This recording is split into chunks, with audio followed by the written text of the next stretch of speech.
Okay, and we are live with Div 4 lower bracket between Pandamonium and RD2L premiered by Econ Harmony, the number one dating site for economists. I'm joined by my RD2L and Masters teammate Hawks, bringing you this very high level Dota game on a Friday night. I'll have all the insight from the low MMR pubs. It's fine, you can just act casual or just casting it for fun. It's not like a serious thing. Leave that to Econ. As we see Centaur OD bans from the Radiant, very sad.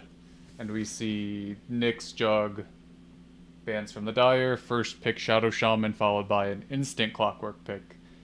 Like, they had the cursor on Clockwork before they even picked Shadow Shaman, I'm sure. Yeah, it's a pretty decent counter too.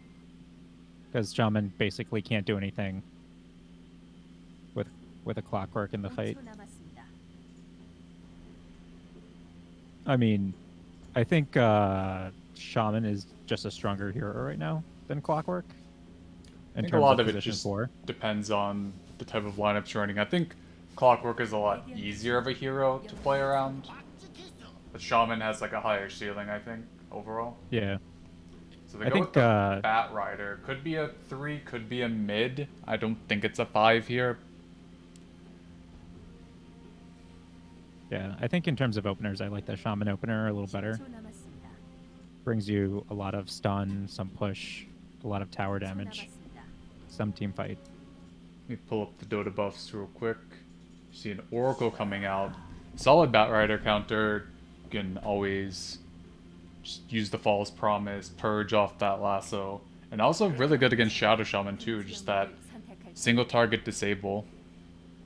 Very solid. Yeah, I feel like that's one of Mathematician's more played heroes. Yeah, definitely. Because unlike me, he actually plays Oracle. So it's pretty normal just having both supports in the first phase. I'm not a fan of, if you have the 8 pick, I don't really like picking both supports.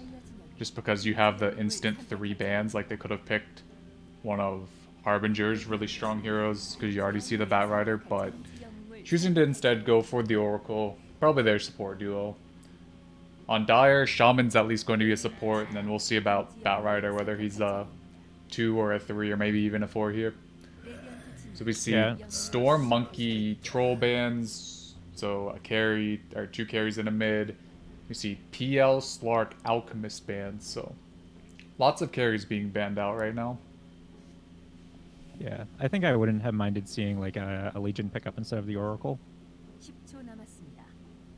Though I guess at that point you're showing your entire offlane, so... Yeah, a Legion or a Mars, because they didn't ban either, and I know So Fashion, those are like his 2 main heroes in the offlane. I feel like for Radiant, Wraith King could be very good against the single target disable. Like you kill him once, and as long as he's not in the middle of the fountain, he should be able to get a lot from that. But they could also try to pick some sort of... Or they could just pick either offlane hero here for the LC. Like, if they just go LC, I don't really see what Dire does. I think it's a lot stronger than Mars here. But they go for the Beastmaster. I think Shaman is really bad against Beastmaster, like, in lane, just because of how slow Shaman is automatically. But if Shaman's a 4 and can avoid that lane, I think it's fine. Yeah, I think you would take either like a Witch Doctor or a CM. CM's pretty good, especially if you have like a... with the Bat Rider just for the mana regen for Napalm's spam. Hard into the Clockwork though. I think Lich is very good for Dire if they want to run the Shaman as a 4. I think Lich is good against Clockwork lanes and good against Beastmaster harass. Yeah. As a Shaman spammer, I think the hero is a 4. I think it can be played as a 3. Sorry, I think it can be played as a 5, and I play it as a 5, but I think it's better as a 4. I think the only way you can really play it as a 5 in this sort of meta is if you have these heroes that have a lot of like instant kill potential, like the Juggernauts, or they go with the Rubik, so that's at least a Batrider core and a Shaman 5, and they just go instantly with the Anti-Mage. So not going for the Wraith King, going instead in a different direction. Anti-Mage doesn't really care about these heroes, and they just go instantly with the Visage, so I'm thinking 3 Batrider mid Visage here, but I'm already heavily favoring this Radiant lineup. I'm not necessarily sure what this Dire lineup is. Like, they have a lot of single target, like, ganking potential and a lot of, like, single target disable, but I'm not really seeing who's doing the damage to this Anti-Mage here. I think Visage with a Solar Crest can kill him in the duration of like a Shackle or I mean, I maybe a know, Lasso plus stuns. like, Dire has a lot of, like, early timing with Visage Shaman. You can kind of just get this early push before Anti-Mage comes online. And Radiant really doesn't have a ton of D-push for it. Like, they have axes, they have, like, the cog blocking. But, I mean, outside of that, it might just be Anti-Mage cutting waves, so... Still a bit of a weird situation from Dire, kind of going all in with the Visage pick, but... Yeah. One thing I don't see from Radiant at all is D-push.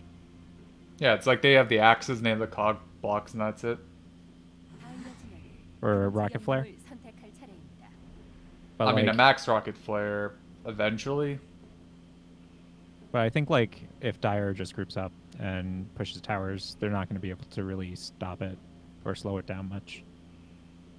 Like Anti-Mage can definitely cut waves, but they have no way of like actually defending the tower.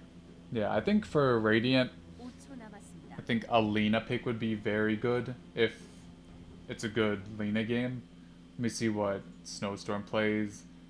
I don't think Quap is good here. I think Viper could be okay. I think it's good against a lot of Dire's heroes. Doesn't really die to anybody. Storm, kind of a hard game. If he gets caught, he just dies. Ember Yeah, Spirit, kind of the same deal. I think our Storm's already banned, but I think Viper or Lina would be really good for Radiant here. I think they have too much single target for any of the spirits. Yeah. Lina has a rough game because Bat is just going to jump her every single fight. Yes, but I think Lina... I mean, if she's quick enough, you can get the Yules off, especially if Batrider doesn't blink on top of you, which sometimes he just doesn't. I think Lina can maybe build though. I'm just trying to think of like D-push heroes. Yeah. Because hopefully Lina, like, ideally you get this. Okay, so they banned the Viper. Ideally you can start the fight with like this Clock Beastmaster type of heroes, so where Lina doesn't have to be that sort of hero that gets gone on. Honestly, I'd be a bigger fan of a mid Zeus instead of a Lina. I mean, Zeus could also work here. It's good with like the global potential with the Beastmaster as well. Beastmaster Clockwork. I think that Clockwork Zeus might has get pretty good energy. Not pushed down by Visage, but I don't know. I think Lina's like right click potential might be a little bit stronger here personally, but I think Zeus is a strong hero as well. But for Dire, they need a carry. Drow's banned out here. I don't think Wraith King's good here. Don't think... Let's see, what does Lone Wolf play? I don't Just think... all in with the Lycan. Don't think Arc Warden's good here. They banned Slark themselves. Terrorblade, it's a really... It's not that bad of a Terrorblade game, honestly, if they can farm.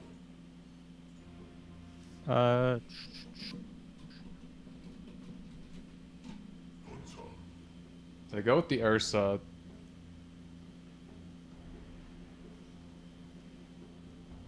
I mean, it's a bit...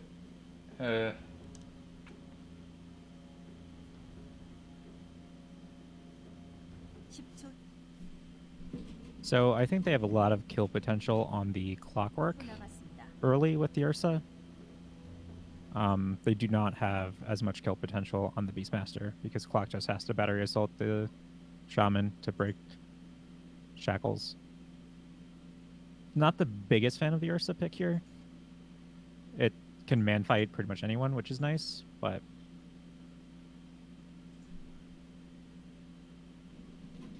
I don't know how well it matches up against Anti-Mage's game plan.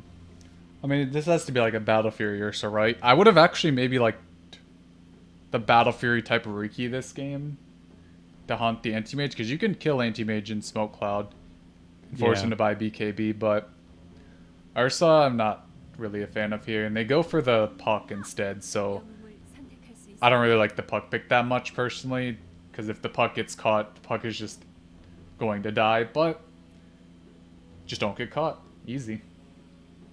Yeah, I think the Riki would have been a much stronger choice, because then you need either Riki or Visage to kill Anti-Mage. Now I think you need... Well, and it also discourages the Puck pick as well, because Puck doesn't buy really any items to get out of Smoke Cloud. Yeah. I don't know, I just think Smoke Cloud is just very, very strong. Like, it doesn't slow anymore, but it has a lot of... Like, it's huge, and the mischance is insane as well. Yeah, plus now with Orb of Corrosion, you don't really need the slow. You just drop Smoke Cloud and then jump them, and they're slowed anyway.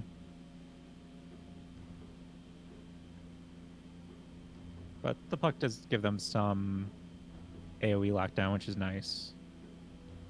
T-push. Some team fight. And then you also have potential synergy with Clockwork, pushback cogs, and using that to break. Yeah, or even like the Roar, because the units around the Roar get pushed back. Yeah, I don't think we're going to see that because this is Div 4, but... Hey, it could accidentally happen. I was going to say, yeah, but it is possible. Okay, which team do you want to introduce? All right, I can do Radiant. So we have So Fashion on the Beastmaster, Clockwork already running far ahead, played by Mappo, Mid Puck by Snowstorm. Math is going to be playing the Oracle, and Harbinger on the Anti-Mage. It's actually a master tier Clockwork, by the way. That's probably why they instantly picked it. This guy's got all the gear. On Dire, we have Econ on the Batrider, named just Dire. Going for interestingly enough, like the start of a Null Talisman. Have Reggie LA on the Visage, going for double Null start for him as well. Building into, we have Broken on the Rubik, Pause 4, Lone Wolf on the Position 1 Ursa, and Night Fox on the Pause 5 Shadow Shaman. I think Shadow Shaman Ursa is actually a decent kill lane early on. It's just kind of... Yeah. But they need to go... It's just rough against a Clockwork because you can almost always just interrupt it. But we do see the double boar. The Shadow Shaman might just die here if he gets too far up. Yeah, he's... I don't think he's dead just because he has so much health, but... Okay, if he goes that way, he might. Yeah, he's dead. I think he could have lived. He has boots. I don't think he would have died to just the batter result. He has boots and 660 health. Yeah, I mean, if he kept running, he was fine, but once he turned around, it was... Yeah, I don't know, because, like, Ursa also took Earthshock level 1, so they definitely can't kill either of these Radiant heroes. They also TP'd to the outpost. Shaman TP'd to the outpost, so Ursa could have the not lengthened TP to the tier 1. I mean, I guess. I don't know why Ursa just didn't run to the tier 1 in the first place. The Beastmaster level 1 Borscht, though, is 10%. Like, that's not... Like, I know it stacks with the double wars, but... I don't know. I think level 1 Beastmaster boards are very overrated. Yeah, stacks to 19%.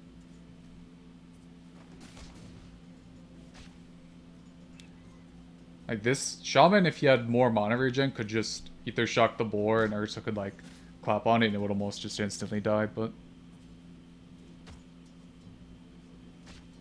Yeah. So here we see the classic Clockwork run at the 5 and the 5 just not really helping in the lane at all.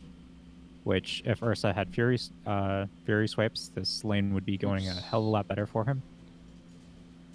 Because I then think he Beastmaster got wouldn't really be able to get close at all. I think he got the level 1 just to try to slow down or try to turn, but Yeah. looking mid, pretty much even on. Visage getting a couple more denies, bottom lane. Should just be pretty solid for anti-mage. Rubik kind of just giving him the right clicks, but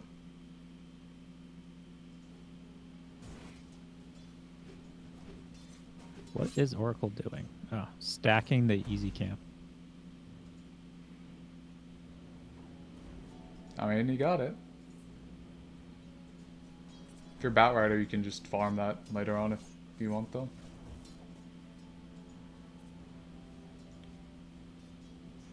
So you see Visage probably going for this double null talisman, maybe? Not really a fan Yeah. of double null instead of like an earlier medallion or whatever, but I mean, the regen and the amp are nice, but I don't play Visage, so I don't know what items are good on him. usually you want armor is usually you want some sort of medallion. Even just like the early Blightstone helps out a lot with these last hits. yeah.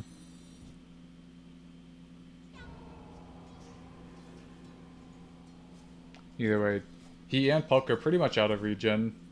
Puck bottle very soon, just rushing it. No big deal. His Beastmaster top is... Alright, Clockwork's blowing the wave, but so far he does not have a lot of last hits on this Beastmaster. But should be changing fairly soon. Clockwork almost going for this courier, choosing not to. Shaman just pulling the wave. It's interesting enough, this Beastmaster Clockwork hasn't really punished this Shaman past level 1. Like, the Shaman had boots first and still died for first blood, so they should have just been able to abuse the fact that Shaman doesn't really have any regen, but... Either way... next level. Ursa dodge. Batrider going down in the bottom lane looks like just some Oracle spam along with maybe a couple anti-mage right clicks and a blink forward, but already a 20 charge wand on the anti-mage. So you see Clockwork very low in the top lane. Yeah. Ursa barely made it away. Looks like Shaman will just be the trade here.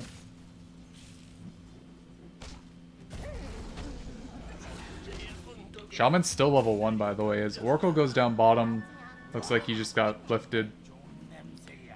Pretty much just kills in both lanes here. Yep.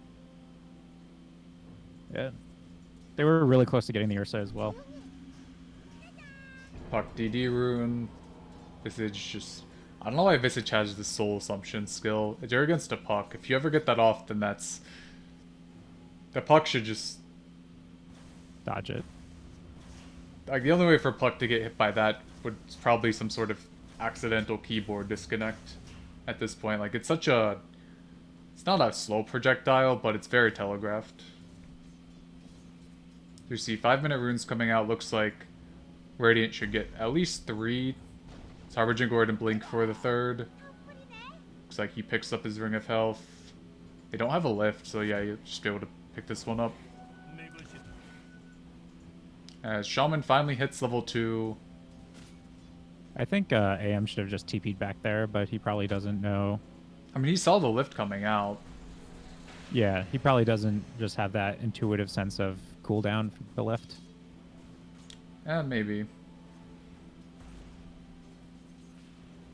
It's not like he missed any CS, though. You see Beastmaster going down top. I'm just missing kills all over the place. I guess Clockwork tried to be middle. They have coil up. They're going to use it. Clockwork's going to try to come from behind here as Puck ends up dying. Does not phase shift the soul assumption, so Reggie getting a double kill here. Didn't even need either support, but Shaman does have a salve for him. Does have a salve for him. Our Visage has his own salve, but nice, he gave it to him anyways. I mean, he's gonna need both. I mean, he drags shouldn't need both necessarily right now.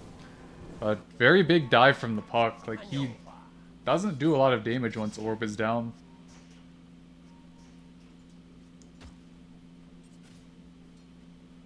Okay, 6 minute, level 6 Ursa. Still a 1k gold lead for the Radiant at this time. A lot of that's just due to this anti-mage being very large and the puck having a decent amount as well. I mean, getting 3 bounty runes helps.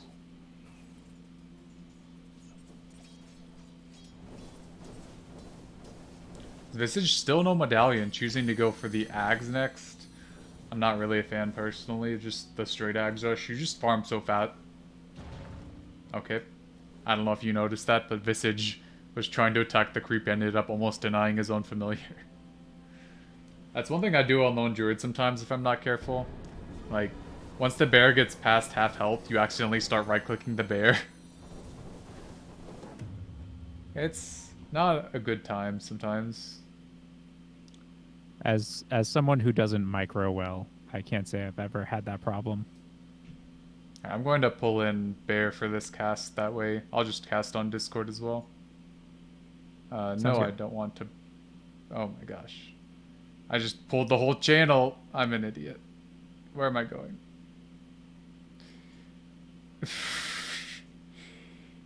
Can I not drag him? Can I not drag him out of AFK? Alright, what's going on here? So we have a roaming puck, a Visage that's already dealing damage to a tier 1 tower. Level 6 anti-mage versus a level 4 Bat Rider. I expected this lane to go much better for Bat Rider, to be honest. You maybe should have just dragged the wave or tried to cut it. Oh, I'm trying to fix this. Alright, here we go. I think I can drag him in now. Alright, we just have a puck sitting top, right-clicking Ursa for no reason before returning mid. Let me share my screen. Dota 2.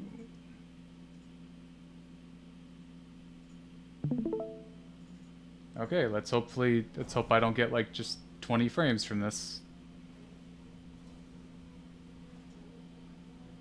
Do we have a bear in the chat as well? What's a bear? Lone Wolf right now. You see this pristine Ursa performance? I have no comment in regards to Lone Wolf Ursa. Well, he's getting gone on right now, so does pop the raindrop, use the full magic stick. They don't have roar up, but oh, he gets the enrage off. Very nice. I'm just hoping they didn't pick Ursa into Beastmaster. Well, They did. That's a Yakshami dog. Well, he also just killed the melee necro unit. That's funny. I'm just gonna stay top. This lane's amazing. Alright, Clockwork going on the Shadow Shaman. Should be just be able to get this free kill. Lone Wolf's just running in the background. Alright, he roared something that was not the Rubik. And Lone Wolf's just trying to just right-click the board. This game's great. I don't know if you guys are having fun, but I'm having fun. I like the two supports that were like, we must save Ursa, and then just fed. Yeah, it's like, let's just try to fight this Clockwork and Beastmaster with Necro 1. Like, all they had to do was just keep running for the tier 2, and they all would have been fine. I mean, I don't think Shaman's fine, but everybody else should be fine. I mean, like, if Shaman wasn't fine, then he'd be dragging creeps off the tower, which I think is also fine. I mean, at this point, if Shaman dies, it's whatever. He's trying to get the double stack on the Oracle. Is he gonna get both? Nice, nice. Very cool, very cool. It's giving the anti-mage some solo XP as well. It should be a 12-minute Fury. You know, or maybe 13 minutes. Just depends on if he'll get this big camp or not. Visage about halfway to his, or over halfway to his Zags. About 1,000 left on that. See, Lone Wolf Right. going for the Battle Fury of his own. Right. Think he Issue needs... with Lone Wolf going Battle Fury is he bought face boots to go with it for some reason. He's gotta go fast. Yeah. He does not have any HP regen, but I'm sure that's no big deal. Beastmaster probably going to take this top tower for free. Anti-mage sending out the last base component from the Battle Fury. So you just grab this tower top. Middle towers. Very strong for Radiant. Puck can just de-push from there. Puck going for the Witchblade first item. Pretty solid. Has the damage talent as well. 12 minutes and Shaman's still only halfway to 6. This is so sad. I mean, Rubik's barely 6. Wonder who took the Tome on Dire? I think Shaman, right? I think that's the only way gets to this. As they coil up the Visage, should just be a free kill here. Lose the Familiar as well. As you have Batrider over halfway to his bots, but this anti-mage is just turbo farm. Almost has the full I don't know Battle Fury. what this Beastmaster is doing jungling, but I think he should have just used those and hit the I mean, tower. I think he might have just been waiting for the Necro resummon. No, he literally summoned them to jungle. Oh. I mean, When you play Beastmaster, you should always be active on the map. You should never be jungling, unless like there is a massive, huge reason for jungling. I think he might have started the jungle and then one of his teammates was like, "Hey, what are you doing? It's not your job here. That's anti-mage's job." So get the Visage kill as well here. Just And that is right when Visage came back up. yeah, I think And the those are- Familiars. Yeah, the Familiars are on cooldown for 100 seconds now, even once he is up. So All right. This is when you hit tower. Come on.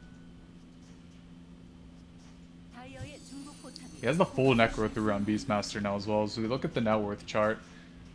Pretty good for Radiant, I'd say. It's 14 minutes and Anti-Mage is already top of the net worth chart. I mean, I think he's probably been top of the net worth the last 5 minutes, just because. Just getting But I free feel lane like farm. when you have an Anti-Mage, it's kind of like an Alchemist. You don't expect them to top the chart until like after they get their farming item. I mean, Alchemist is just whenever he decides to go to the jungle, really. Because Alchemist in the jungle should farm faster than any hero in the lane. So we see Batrider kills That's off the Necro unit. Dead. Up. 20 health. 20 health Batrider. And they didn't get the Rocket Flare on him. Clockwork goes down instead. So we see Lone Wolf rotating a little bit. Still doesn't have the Battle Fury, but should be getting it at some point in the future. See, Anti-Mage already has his Battle Fury. And very good control over the Dire jungle from Radiant. Unfortunately, they're not really like threatening a tower with this. Like they could easily just get this bottom tier one, but you see Beastmaster being gone on is going to go down. Foil going to come out just on the And Visage. Puck should be dead. Now Puck should be fine. Well, okay, let me rephrase. Oracle's Puck dead here. probably wouldn't have died there, but should have for being that far out of position in the middle of nowhere. I mean, it is a Puck. If they don't lasso Puck, Puck should never die. Like this Shaman should never really get enough farm to threaten the Puck this game, I feel. But it is Anti-Mage just free farming. They get 4 runes actually. Yeah, they got all 4 runes, but it does help Ursa a little bit. Has the full Battle Fury pre 16 minutes, so Got a smoke heading top for the Anti-Mage. They have to And- lasso him. Like, there's no way they... Like, they can get the instant hex, but where are they going? They're looking for the anti-mage, I Oh. think. Yeah, I guess they were Yeah, trying they- to see if he's farming the jungle, but He was in the lane, and they just missed him. they might have seen it with this obs ward in the lane here. Or in the jungle. They might have seen Yeah, the movement. But Yeah, I Ursa think they getting saw gone him. on. Which might, they headed there, and then Cogs push back on the puck. They do not get the bird drops on the puck, so hard to kill him without that. you know you would think that the Cogs would push back the puck because that's who Clockwork went on, but they're on the same team. It's true. You see Visage going down. Probably the familiars as well. He does have the Ags on the Visage. Technically, yeah, Visage could probably scout that out. In terms of just like trying to gank this anti-mage, but This Visage is not having a good game. it's kind of a weird pick, I feel like.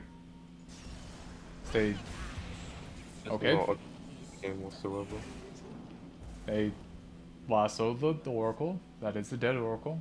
They have the blink on the bat as well, and good night. I did not realize lasso cooldown was 120 seconds at level 1.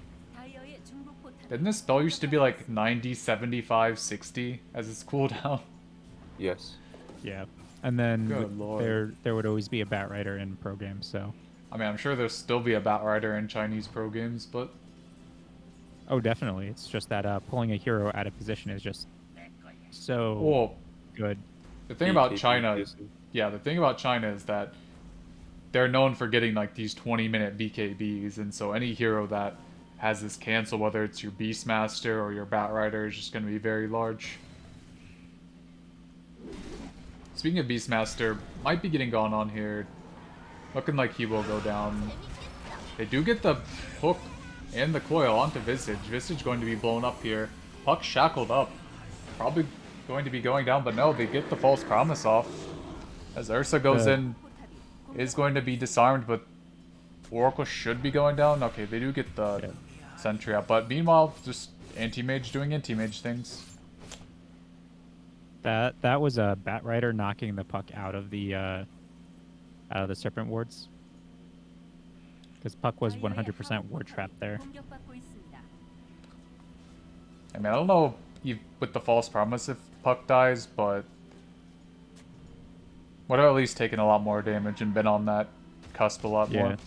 Well, the other thing is it would have forced the Oracle to be more out of position to get the false promise off. Because Bat Rider literally knocked Puck into Puck's team. Yeah. I feel like anti-mage should be a little bit further ahead with how things are going. Like, only being 2,000 ahead of the Ursa with sort of pristine start feels a little bit rough, but they do get the tier 2 top. Going to immediately get this outpost. Well, the Ursa's like 4-0. So Oh yeah. Like, Ursa's caught up a lot more with kills, but at the same time, like, this anti-mage I feel like should be a little bit further ahead, but This anti-mage should have the game of his life. Like, considering his team build up as well, like, he has a Beastmaster, Clockwork. I mean, They're all very good and at that scouting. is the another other team. grief. I'm not Bat really Rider pulled- sure why he pulled him that way. You have a shaman on the Yeah. other side there. You definitely pull him towards your Shaman Rubik. So that way you can get the lockdown. I mean, probably. But that doesn't make it interesting. Also, there's just a Visage Bird by the Dire tier 3. Just chilling. Let's go first person perspective of this Visage Bird.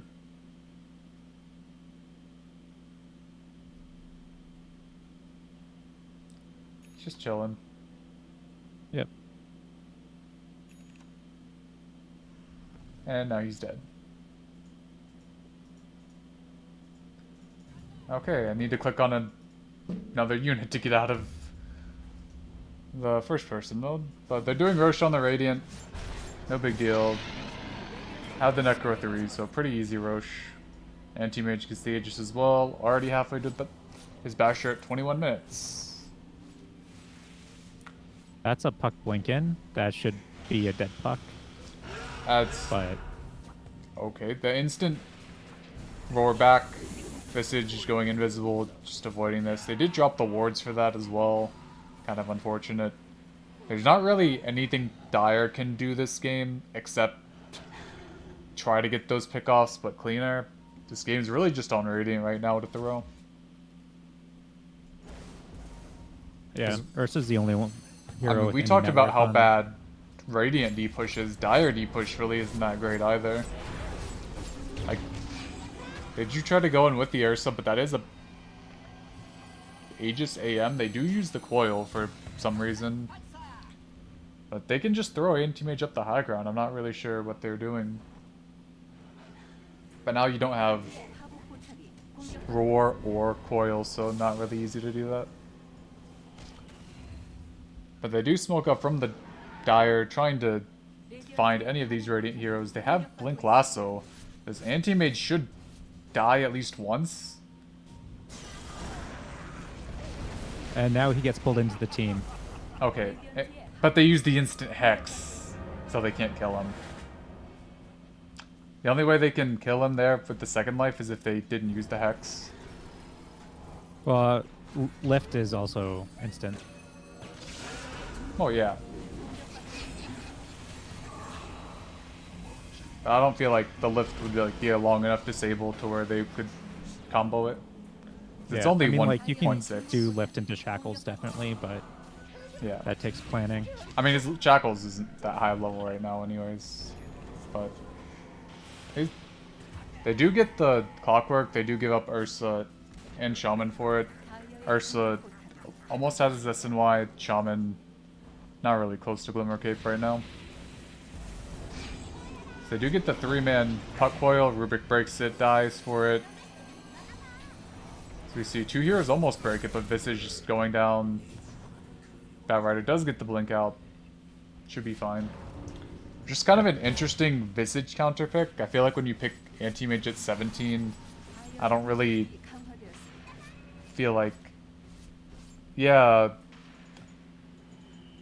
Visage, Ursa are the play. I think PA is really good against anti-mage. PA is very good against anti-mage. Like, I know she's not great against, like, these Puck Beastmaster heroes, but...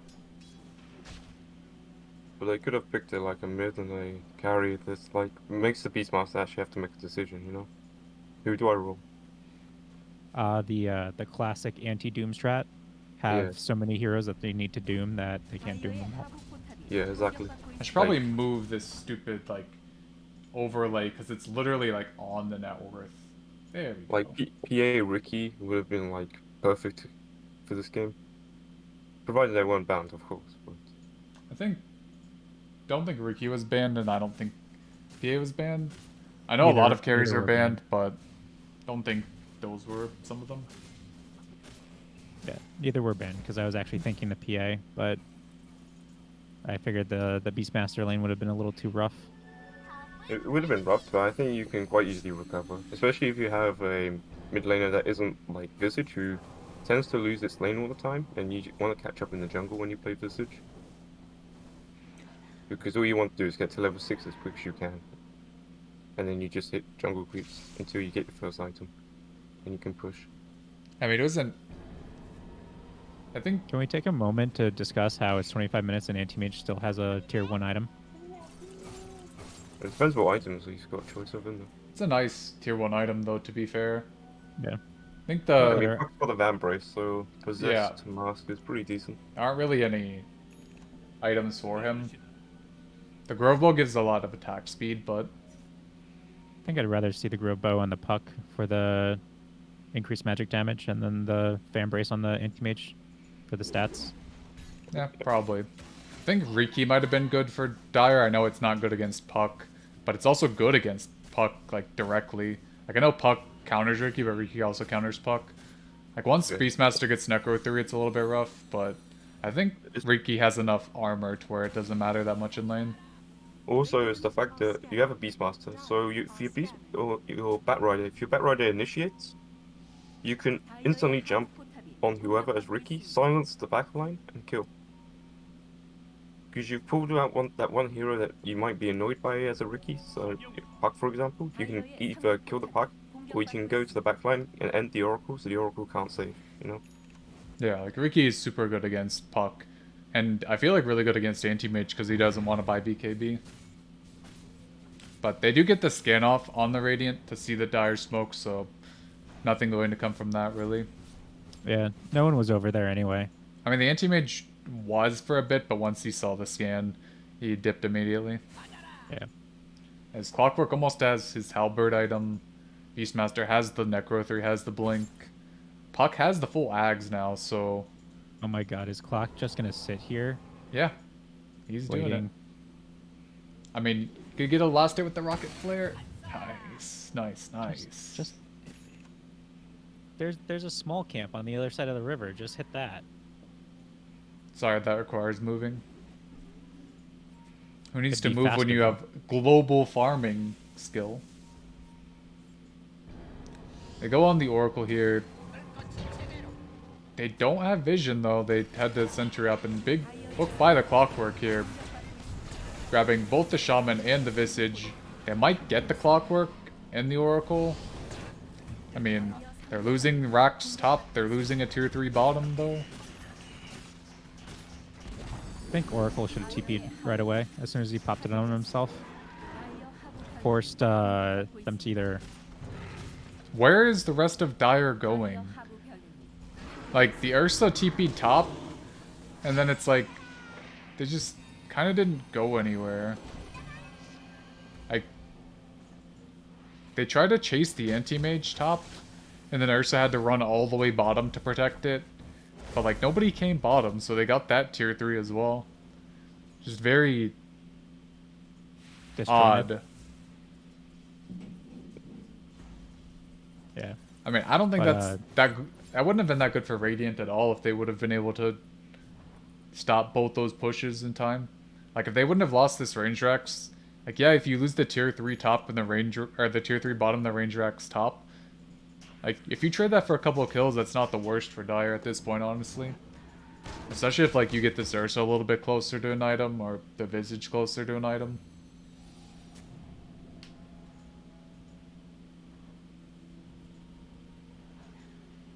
So Roche, see about the spawn time in a couple seconds here.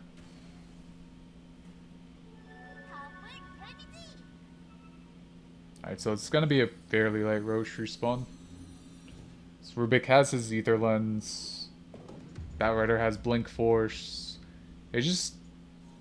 Until they get this Basher, it's gonna be really hard for them to have this lockdown. Especially now, because they have... Anti-Mage has the Lincolns. They do break it with the Force, but...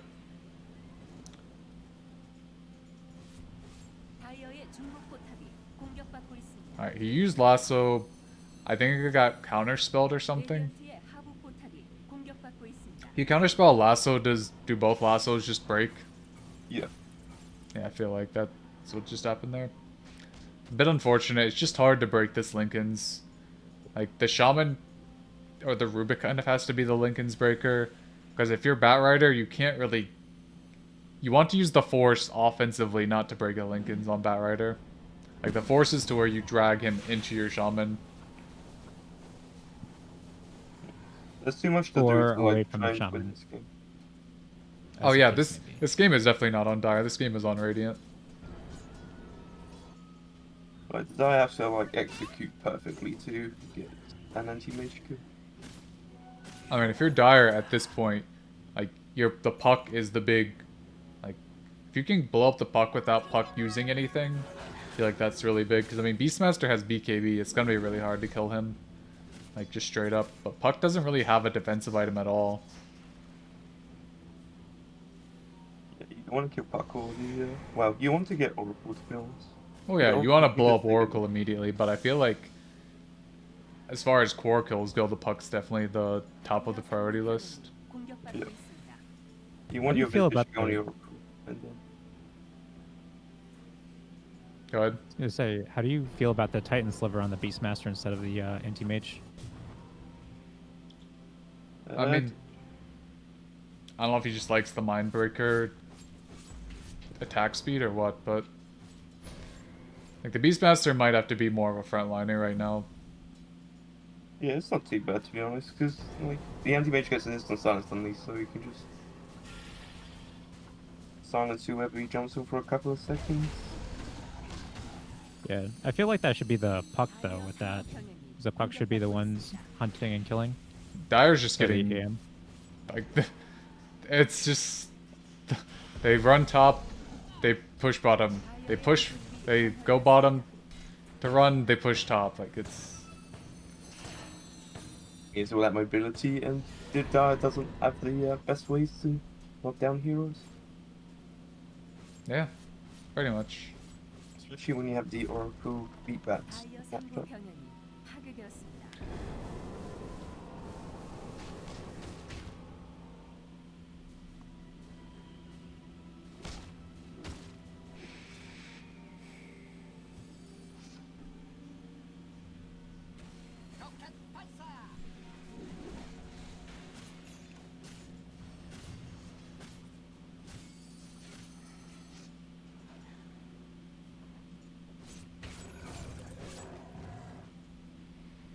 So Roche is up. Anti-mage spots it out. Probably solo at this point with enough bashes. He doesn't have any lifesteal, so might be a little hard. I mean, you have to get. Beastmaster out of the lads? Nope. I mean, he has Necros that he doesn't even need to use for it, so. I mean, the Necros are about to expire, so I don't know why he just didn't use them to tank Roche, but. Or Yeah, summon a boar. Just happens.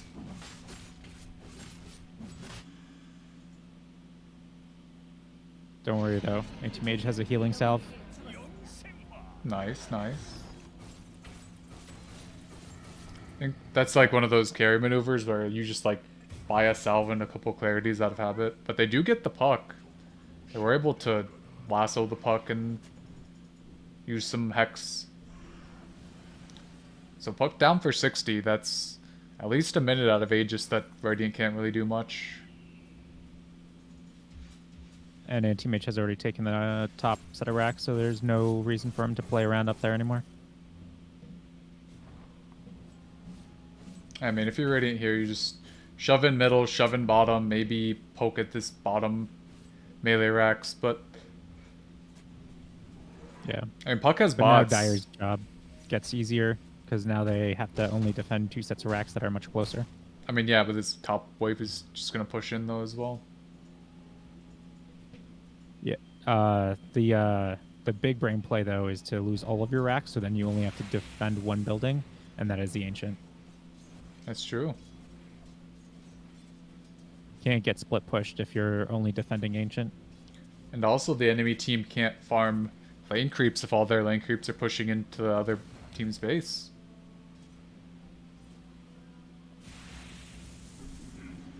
I mean, Big front plays. you do see that fairly often where a team will get megas, and then if the game goes like 20 minutes longer, the team that has megas against them will actually gain a net worth lead. Like, even though the megas aren't worth as much, the other team can't get any lane creeps. Yeah. The And, issue is, though, is the Dire team has no wave push outside a Battle Fury. This is also true. Hey, if the Rubik keeps waning Rift steal. Alright, Ursa's in.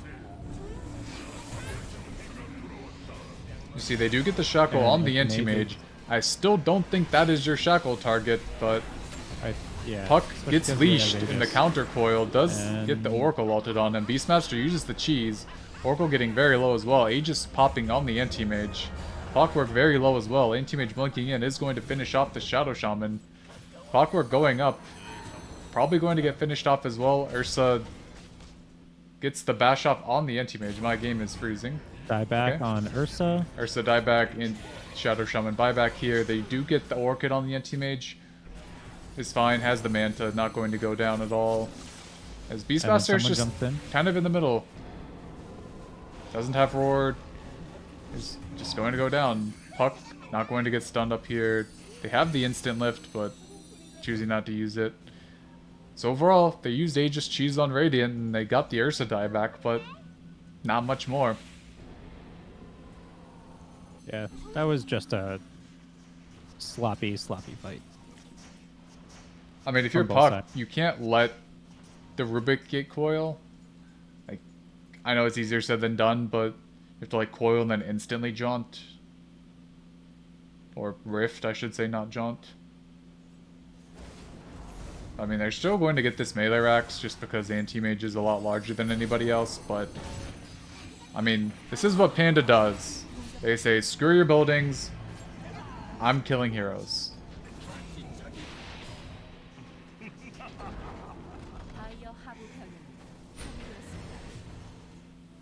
As soon as I say that, he blinks away and doesn't kill heroes, of course. Well, I mean, they got the racks.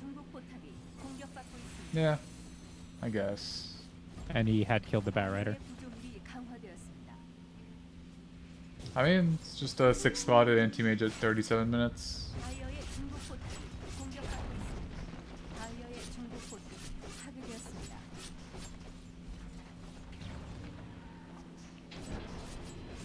I'm not really sure the optics of direct counterpicking an Intiro after anti-mage and a Visage.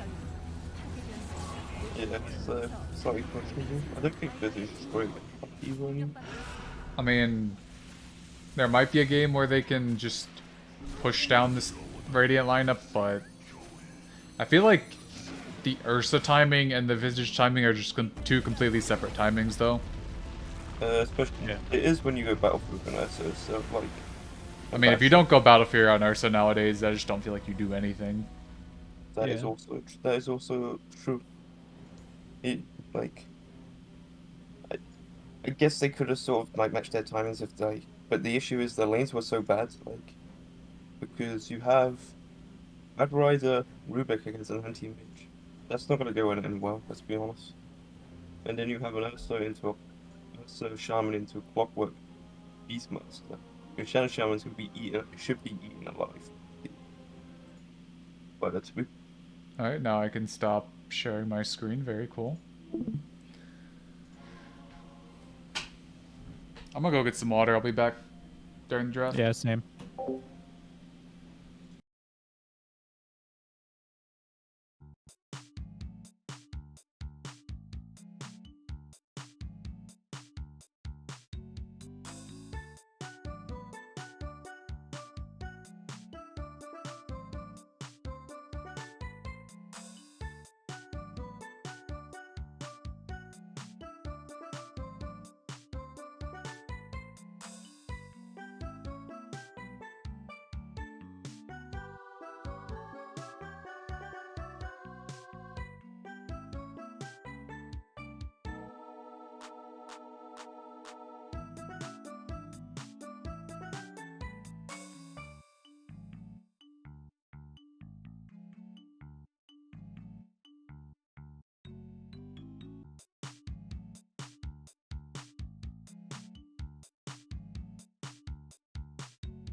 We are now in draft of game 2 of Pandamonium versus Econ Harmony. I am your lovely host JD, joined by my Masters and RD2L teammate Hawks and resident lone wolf fanboy Bear. Push it that far. We see the clock so we already banned, and then just Centaur OD as well. So the Centaur OD were the first bans from Pandamonium. Correct. Last game they banned Nyx and I forgot the other hero, but it wasn't Clockwork. It's like some carry hero, I want to say. I can look it up real quick. I already have all of the Dota buffs open here. They did ticket. Did they ticket this game? Did they make sure to? I think they did. Ticketed this game. Alright. They banned Jug, so they get the Oracle first pick. Going for it at 5. I think they could have easily just gone for it 7. I don't think Econ team plays it, but I mean, this shows how confident they are with the Oracle pick. Or they're just trying to prevent another Batrider pickup. That's also true. I mean, I think preventing a Batrider pickup is good for the Dire here, but was not that impressed with the Batrider performance. Yeah, I was underwhelmed.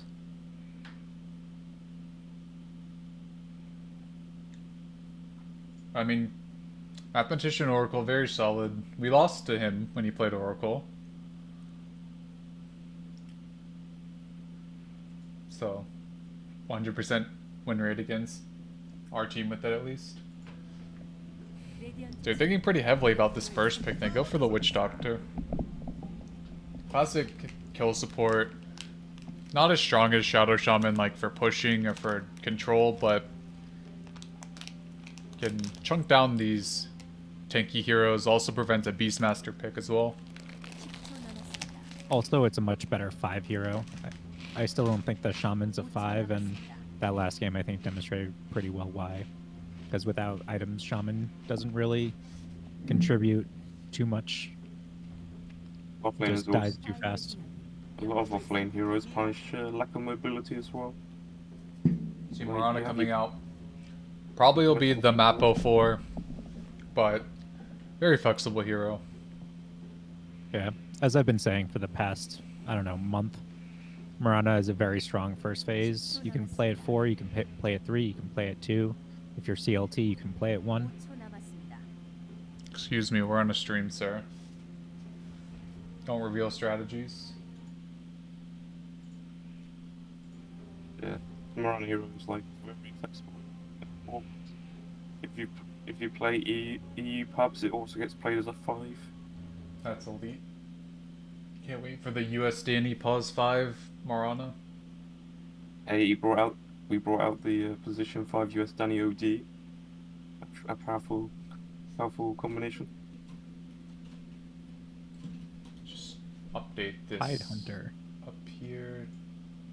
Okay, that's a much better hero to pick into an Oracle as an offlane hero. I feel like it's also a much just stronger offlane pickup this early. Yeah, it's also one of the better offlane heroes right now. Like, you go Beastmaster, and you often see Tidehunter being up there as well with Beastmaster. And Sankey. Sankey's a very good hero right now too. Yeah, I feel like with like Tidehunter and those other examples, you just basically get a game regardless of your matchup. There's like some very niche matchups that will wreck Tidehunter, and then either those will set you up for a weird mid game or possibly no late game just to destroy the Tidehunter's game. It more so forces the Tidehunter to farm a bit more, which you don't really want it from your offlaner. But Tidehunter is quite a greedy offlane hero. I think Tide's just also a lot easier to play than Batrider personally. Yeah. Plus, you can also take ancient stacks. You see, the weird thing is though, they've banned Beastmaster and Puck when they've got a Witch Doctor and a Tidehunter. They go for the Monkey King.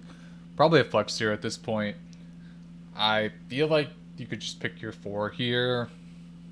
At 15, pick monkeys, kind of risky, considering the enemy still has 3 picks left, but it's interesting they banned out.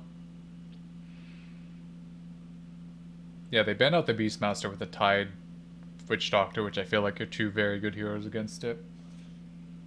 Yeah, they could have been afraid of the Monkey King safe lane into the Tide, though. So they picked it up as a denial. The issue is they've allowed Slark through against Tidehunter, which is one of the worst Tidehunter matchups in lane and throughout the game. Like, you should be thinking as a. I don't know. I mean, there's When you still. have to. I feel like if you're Dire, this has to be like a very easy Lena pick, right? Like Lena or like. I don't even know what other. Like Windranger, just some hero that can just like hit this like 50 billion times in lane. You want to win Ranger. I think like the issue with Lena is the Oracle, because you can save a lot of Leon stuff from with Oracle. But I guess if you go for a right click physical build, you can I mean, if negate that it's issue. probably the pause for Lena, they are leaving it open pretty well between if Lena's pause 4, if Monkey's mid or carry, but I don't know, I like the Lena pick just to right click the Slark a ton in lane. Yeah, And now I have feel like random hiccups. Windranger has similar issues with Oracle because Oracle can purge her win run and also prevent her from attacking. That's true. You can also, as a Wind Ranger, just end the Oracle before Oracle punishes you. I mean, if you're Dire, you don't really have anything. I guess neither team really has a ton to start a fight right now, besides like Blink Ravage. Yeah. But I mean, But that's not really like. I mean, it's a fight starter, but it's not really a consistent starter considering they have Purge with Slark and Oracle already. They go with the Slardar, so the issue is though is if Tidehunter gets a game, like the Lena has to do a lot in lane in order to enable the Tidehunter.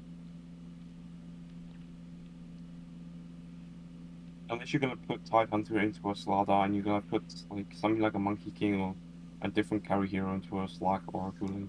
I think Tide Lena can do really well against Slark Oracle if they play the lane properly. Like if Tide doesn't just get like 10 stacks of the Essence Shift on him early on. That's the fear in it, because you got Fortune's End, and then you can just steal Essence Shift into pounce onto the Tide, and So I if feel Lena's like not casting spells, you're gonna have an issue. there's a timing where, like on Tidehunter, you have to go Gush at some point in the lane. Like you can't just go 0-2-2 here. I feel like you have to go Gush. And I think if you have Gush and like 2 and 3 and Anchor Smash, I feel like that lane is entirely winnable for Tide Lena. But once Slark hits 6, obviously it's a lot different of a game. But if you have Gush and you have the higher points in Anchor Smash to where you can kind of just Anchor Smash and then get out of there, and like Lena just helps where you retreat by pelting with right clicks some LSAs. I feel like that could be a decent lane for Tide Lena. Then like later on, you might just like try to drag the wave or cut the wave.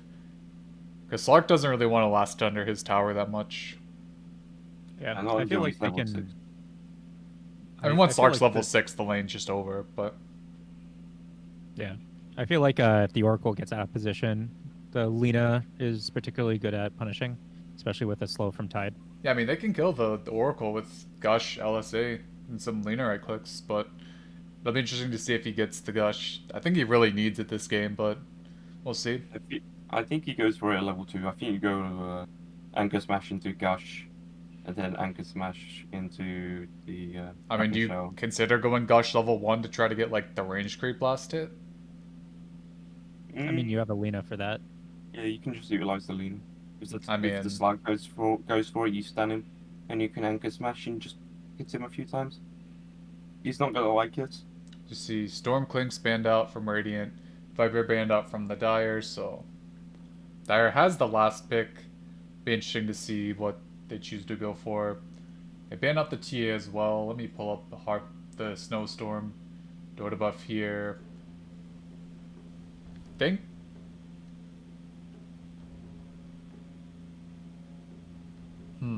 Ember and Void, Ember Spirit. Don't know if it's the best here. Shadow Fiend against Tidehunter. I think Shadow Fiend could be pretty good here, actually. Yeah. I feel like I a lot think of the suns Wind are Ranger could very- be very good for Radiant here.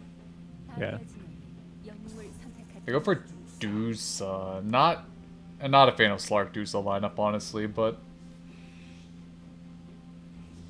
I guess they're trying to like think- secure the late game. But I feel like they might have just gone Dusa because they reckon the Slark will have a good enough lane against the Tide Hunter that they will create enough space as the four of them to allow the Dusa to have a good time. all right, you know what heroes to pick for Lone Wolf here?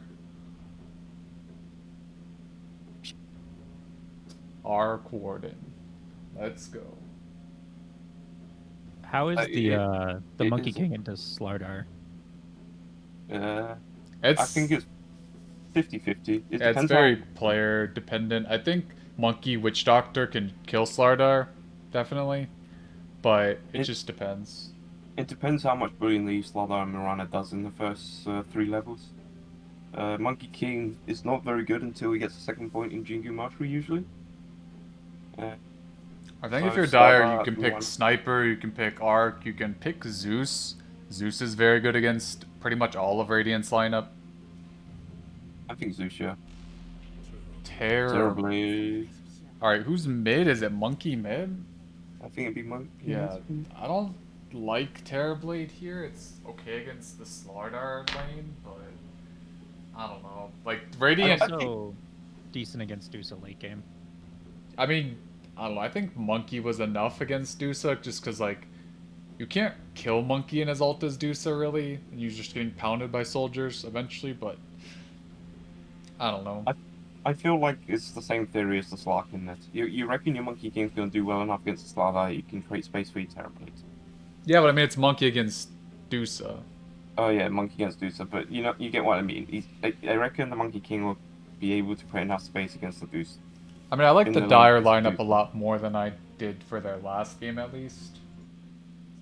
Pretty drastic improvement. They're not going to lose all 3 lanes this time, so that's a start. Well, I'm not going to predict if they will or not, but there's a chance. Because, I mean, let's be honest. In some of these Div 4 games, lanes don't even matter. Who hit creeps better? mean- Or fights. That's basically what we saw with the games last night. The lanes didn't matter.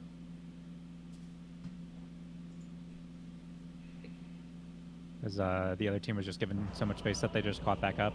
We could see the same thing here.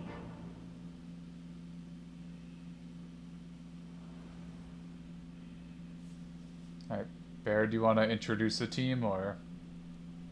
I'll let you two do it. Alright, I'll Okay, introduce sip. Radiant this time.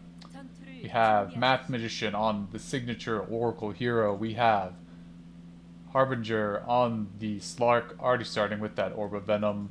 Have Mappo on the Pus for Morana, triple Fairy Fire in his inventory. So Fashion on the Slardar, and then we have Snowstorm on the Puz 2 Dusa.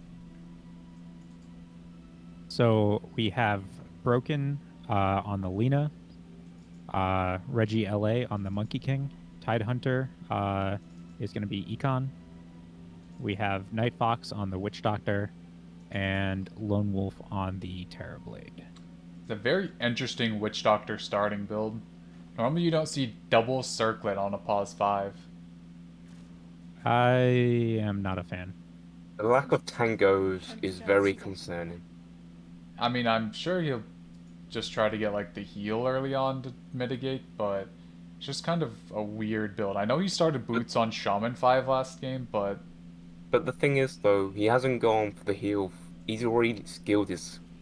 I'm not sure why he has Maledict already after forcing even what the lane is, but Yeah, I think you at least want the Q, right? It depends what's going to happen in there. You don't really want to go Q, like. But you I'm not don't sure really why. want... I'm not sure why At least Dusa want the needed opportunity to. for the Q. Why did Oh, Dusa it's not Maledict. get the rune? Okay, the Morano is trying to. I think he might die to the Witch Doctor. He's dead. I know he's he's not dead. dead. He's No, got he's the not. Fairy Fire. He's barely alive. The Fairy Fire But saved him. He was down to 90 HP, and the Fairy Fire brought him up to where it wouldn't tick that low. the Witch Doctor could, in theory, just kill him because he's refusing to salve.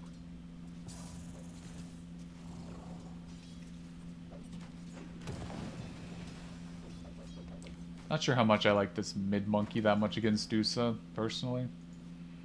It's gonna be a tough lane, I think. I mean, once Dusa just gets max Snake, it's really rough. Or, like, even 3 points in Snake. Right.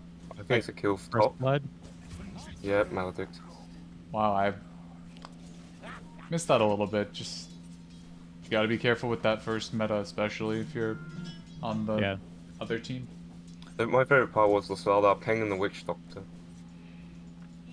Like, he's got Maledict, boys. I mean, hey, this Witch Doctor is proving us all wrong with this no regen except self start, so... Yeah, he's got a Fairy Fire just in case, you know? Man's gonna click here. Marana down to only 2 Fairy Fires.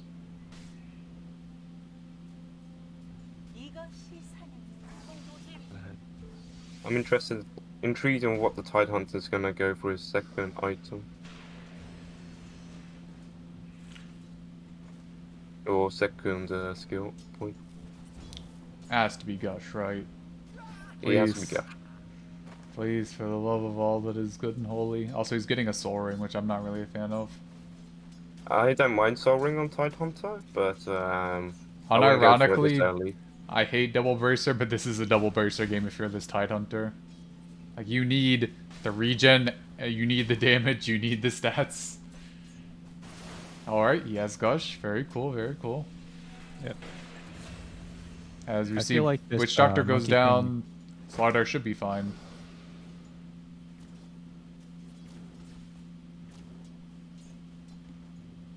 What were you saying? I feel like this Monkey King into Dedusa, the Mystic Snake should be an easy dodge, but haven't seen him use dodge yet. I mean, it is a free skill, so I have that issue as well. Oh, he did go Gush level 2. That's Pog. Yep, he's... Alright, I've centered the 1-0 on my stream. Alright, Witch Doctor already has 1 Bracer. Very nice. More Bracers than Tide Hunter. Marana just leapt into the Witch Doctor. Witch Doctor maybe could have tried killing her with the Maledict there. Yeah, he only has 1 jump left. There we go. I mean, Marana Marana just has to go like back to this. base here. Thankfully, the wave is at the tower. Slardar's almost 3.5. This Tide Hunter is actually having a much better lane than I thought he would. Still would is rather Marana not have still this doing? stupid Soul Ring. This Marana just needs to go back to base. I mean, if you waste She a has whole Brute Claire... Salve coming out, but If you waste Clarity Salve on a pause for Marana, you should just go back to base. And there we go, he's gonna die now. Because he's too greedy. Good night. These Yep, Witch Doctor and he's right dead. clicks are doing a ton of damage. It's 71 damage. That's crazy. I mean, did you not see my Witch Doctor build the other day? Alright, I'm not watching your Witch Doctor off lane. Hey, it was quite chat and it killed an Archward in solo. He probably wasn't expecting to take that much damage. I don't know. As an offlane player, I hate laning against Witch Doctor. It's just so miserable. The only hero that I really like laning Witch Doctor as an offlane is Furion. Like, it's a free Furion game against Witch Doctor. Because, yeah, the cask lasts a long time on the Treants, but they just also tank the cask. And you can't It's sort of really like, clear them as all. depending on the Witch Doctor player, I also like playing Beastmaster into it. But it depends on my like position for. I feel like Witch Doctor is good against Beastmaster just because you It is. bounce the cask between the Beastmaster and the boar. But, like you can sort of bully him with the boars if he's not cast if he's like saving his cast just try and kill you because he's an ape, you know. Yeah. It's like CM Right. players do cast frostbite on you. got some Slark fighting dead? down bot. Nah, Yes. Slark can't die. It's not enough damage. He's got Soul Ring up. He just chooses And not he to has go a for it. mango. I don't Yeah, like this soaring item. I like Soul Ring on Tide, but I With think Witch it's too Doctor early. dead? He needs a bracer. Nope. I think you just go double bracer and just have mangoes, honestly. Run or Like, just salve yourself.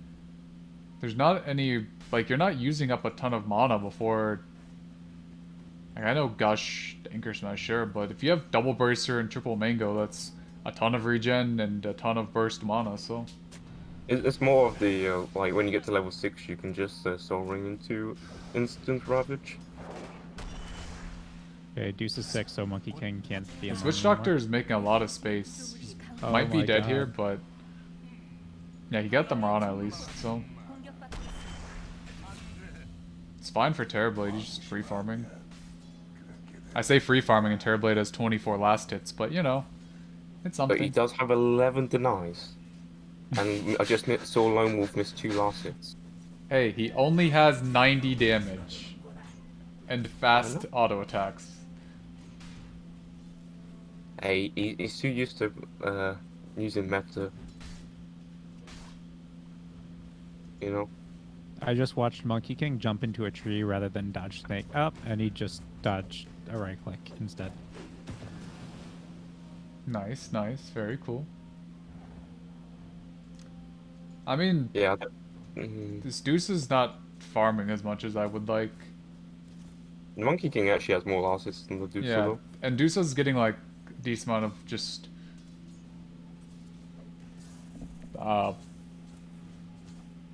wave CS. Or not wave CS, jungle CS, so. Deuce has her treads up now. Slark uses level 6. Yeah, this is level 6 Slark against level 4 Tidehunter. Just rough at this point.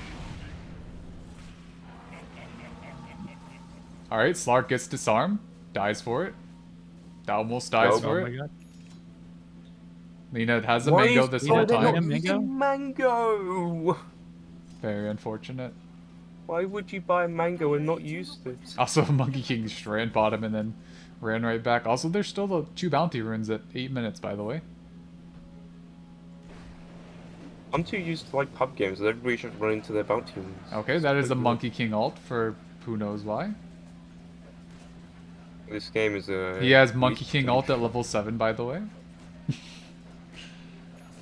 No items to like utilize. Oh, he almost dodged it there. I think he dodged it earlier. Yeah, he dodged the one before.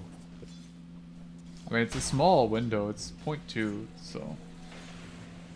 Yeah, I mean, Yeah, if there you was- play there was Monkey, just a you couple should be able to times. get it, I guess. But I don't know. This lane's just really rough for Econ now because neither of these bottom heroes for Dire have boots. Right, this Lena is dead. Like Tide doesn't have boots and Lena doesn't have boots. he's rushing Vlads without going for boots. That's disconcerting. This Monkey doesn't have regen here as well. He's bringing out mangoes, which should help a bit, but Why would you buy mangoes when you could buy a clarity? I mean, I like mangoes a lot more than clarities personally, but I mean, I think it's too far late in the lane, like I would say, quote unquote, laning stage because I think it should have ended by now. But I Rana mean, stacking like Medusa. as far as the Deuce is concerned, it's already pretty much over. Yep, Tidehunter just dies again. and Alina's gonna follow because it doesn't matter. 6 permanent agi at 9 minutes. This Wish Doctor needs to lead the lane and just help the Tide Hunter. Yes. But it's too late now because the Oracle already has level 6. Yeah, I mean, at this point, you throw the Tidehunter top, you throw the Terrorblade in the jungle, you throw maybe one hero bottom to gain XP, like, there's no reason why Tidehunter should be TPing back bottom here. Like, this lane is completely destroyed for him at this point. I mean, it's just that Like, usual. if I see my thing. offlaner TP there, I'm pinging him. I'm saying, no, please do not go back there. Stack Ancients, jungle. Because I understand Slardar's level 6 now, to where it's kind of rough to, like, solo lane a Tidehunter.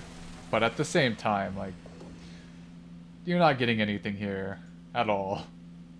I mean, the saddest part is, I'm sure the tome's been taken, and he's with- gonna be stuck at level 6. And the thing is, Terrorblade's already jungling. Like, there's just Witch Doctor getting this XP top for some reason. Right, that's an issue with this Radiant team. 3 heroes are level 5. You mean Dire? They'll die, yeah. Don't know what I meant. They get the... Alright, It's Slark... just like... Oh. No, they get the False Promise. Yeah, he's gonna live now. He might not. He's still dead, I think. Oh! So, This Historical should die as well. very solid rotation. And he's going for the... And I like the Diffusal build on the Monkey King this game as a mid laner. I mean, he needs something. If it's Diffusal... I mean, it's a very good item against Lock and Usa. Slidar's dead. Oh, he has a salve, he's just dead. No point in pressing it. So, solid for the Witch Doctor still. And Tidehunter is hit level 6 as well here. So, a little bit better for the Radiant coming out of that mediocre quote-unquote laning phase. If the Witch Doctor comes bottom with the... He could actually, in theory, with the Monkey King and Tide, kill the Slack again. And Slack had, like... I mean, they have Ravage back up already, so... Or, I say back up, he didn't use it, but... They have Ravage up, they have Monkey King, Boundless Strike, it's just... Yeah, the mid tower got taken while that was all happening, though. Like, Dusa's... Like, Witch Doctor's going top again, man. Why? Yeah, if this... I'm not sure why this Witch Doctor... Like, Slardar can't really push this tower either. Like, if you're gonna throw a hero there, it has to be Tidehunter. He's just... I mean, he's cutting the wave here, but... Like... The Monkey King's also here, so...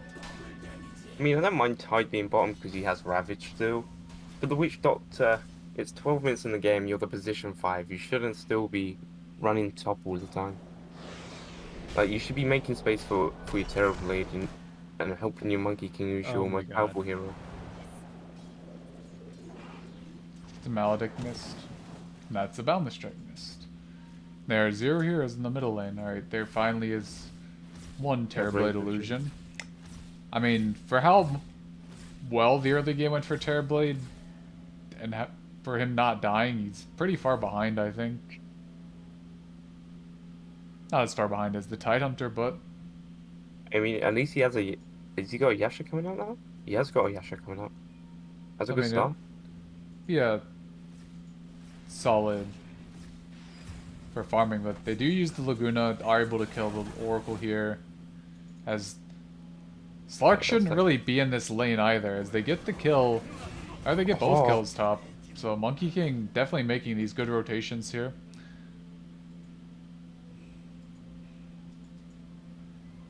That pushes the Monkey King above the Slark as well in the net worth. I mean, he has almost a Diffusal, only like 600 away. Yeah, reads the recipe now. This Slark should, I reckon, should be dying soon. There's a Lina with Laguna Blade and a Ravage.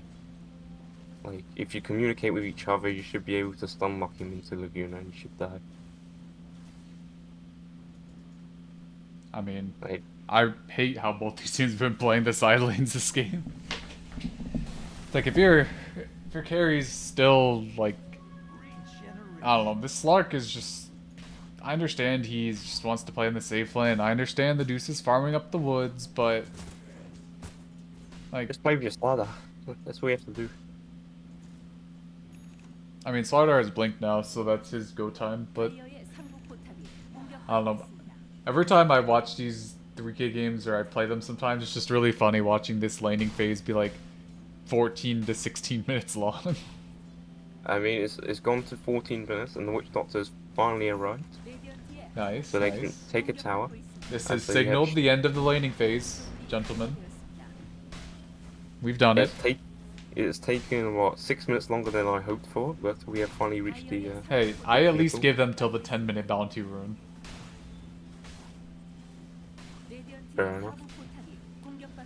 We do have Phase on the Tide. He didn't rush. He did not rush the Vlads. This is a good start.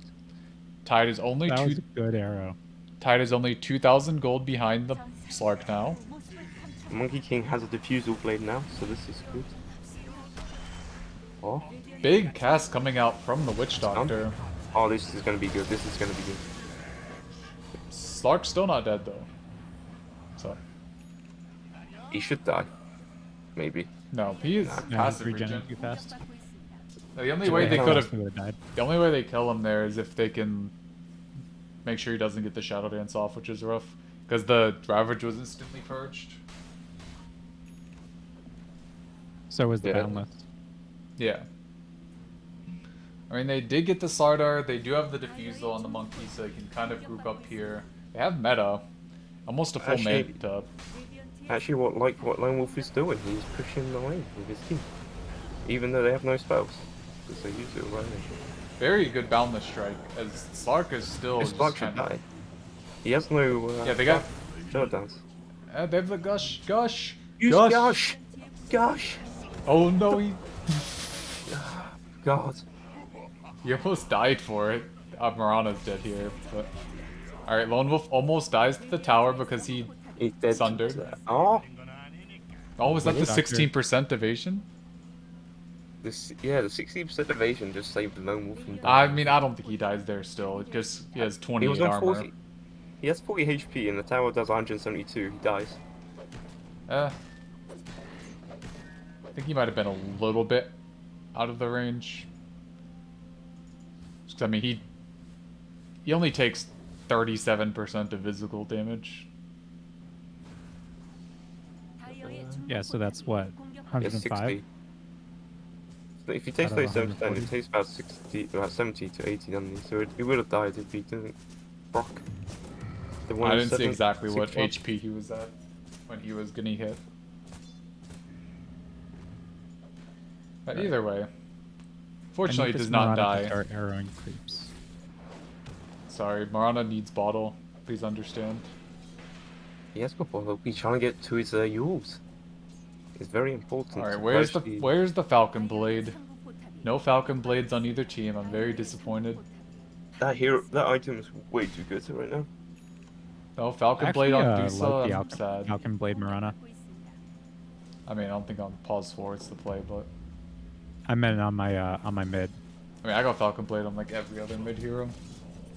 You see, Monkey King kills off the Slardar. Does have to use the Monkey Ring though, but Dire has a gold lead. It's weird how Monkey is the one keeping up with Dusa and the Terrorblade's the one with the Slark, though. You'd figure it'd be the other way around, but... I mean, there's like... It's kind of weird. Terrorblade's farming with his team here. There's this entire jungle for Terrorblade Illusions to go into. And this entire jungle down here. And this entire wave down here. But Terrorblade's here. He just wants to help his team. Like, They have. I They have understand Ravage. that, but like, What? you can send They could've- illusions to farm everywhere, though. Oh God, Lone Wolf has shown himself to be. Oh, Oh, he didn't no. get hit by the arrow. And Lone Wolf is gonna die. Right. I do not understand why a Terrorblade would run under to a tier 1. Do they have detection? Okay, I think they do. He then used a Boundless Strike, gets it off. Dusa should die here. The Dusa's monkey dead. might be the trade. As long as he lives after, no. Oh, is Marana gonna die? Nope. Alright, everybody's just feeding. There are Why did 9 Marana deaths. Turn around. Or there are 8 deaths in this fight. Or 7. Slardar was already dead. Alright. Math Magician wins, everybody else loses. Why would the Terrorblade walk under tier 1 tower? It's a very confusing thing. What do you mean? He didn't But- know that there were 5 heroes there. Or 4 heroes there, I guess. And still, you're a Terrorblade. You're not a Tide Hunter, you know? Speaking of Tide, he has more farm than the Slardar now, at least. He did go for the Blink. I'm not sure how big of a fan I am of that, but... Well, they need some initiation for when the Terrorblade walks into like 5 heroes and the Tidehunter needs to Ravage suddenly.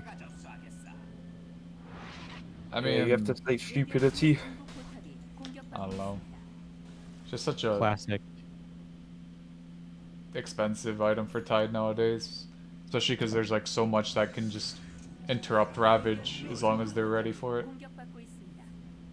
Because you have to catch the Oracle and the Ravage every time. Yeah, Oracle's your first port of call to kill. I think that's the Monkey King shop, but Witch Doctor sells a Bracer, going for the Ags now. Very disappointed.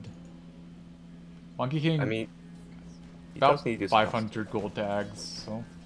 This monkey's wasn't a very big- large. I'd I say wasn't a big fan Dusa's of very his- large, but it's a Dusa. Who cares?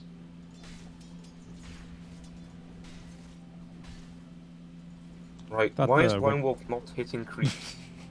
No, just being Lone Wolf, very... please hit fucking creeps, you're playing Terrorblade. Nope, his entire team is farming the triangle, sorry. Where's he going? Why is he buying an Ags first? Because he wants the fear, so if he does what he did, he can fear everyone and have a 10-second. Alright, they have Glyph. Are they gonna use it? No. meta. It's a second Ravage.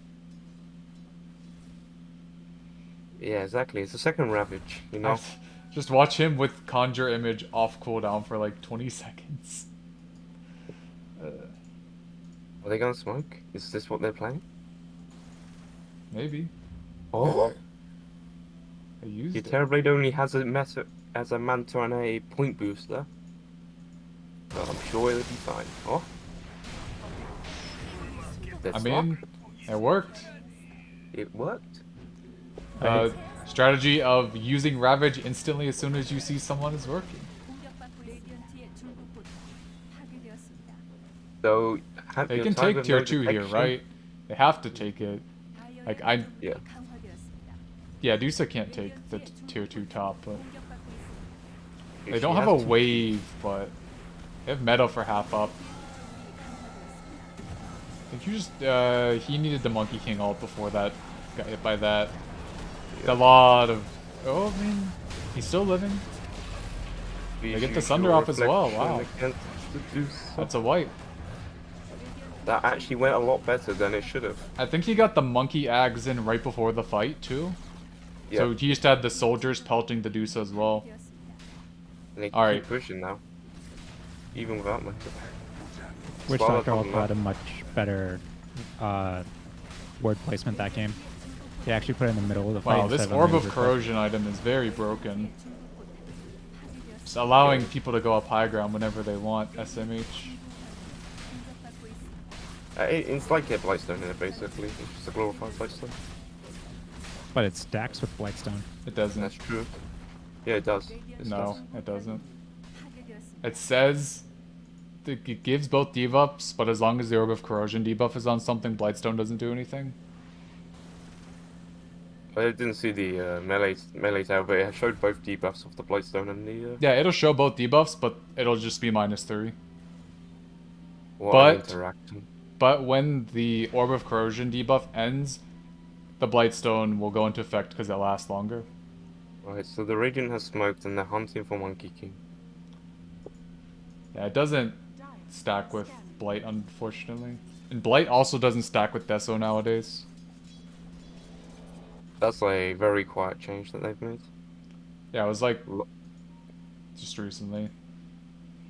And Lone Wolf has managed to dodge a smoke gank. But you can stack Deso with Orb of Corrosion, so... I mean, that's like Blightstone and Death, or before They Blightstone might and Death. get the monkey here. That's kind of a weird area of farming, considering they just dodged a gank in that area, but... I mean, you didn't see everybody didn't see any of them, but I mean, you have to know if everybody is off the map, though. yeah, like you got two Like- waves pushing in, and your mid lane is like meeting halfway. And, like, nobody's in Roche. Like, yeah, you might see the Dusa, but Dusa can't gank. Oh no! Counter smoke. Well, he dodged. He meant to Yeah, he dodge, didn't but... dodge. He almost dodged. Well, he tried. The He illusions managed to dodged dodge it. them knowing which one it was.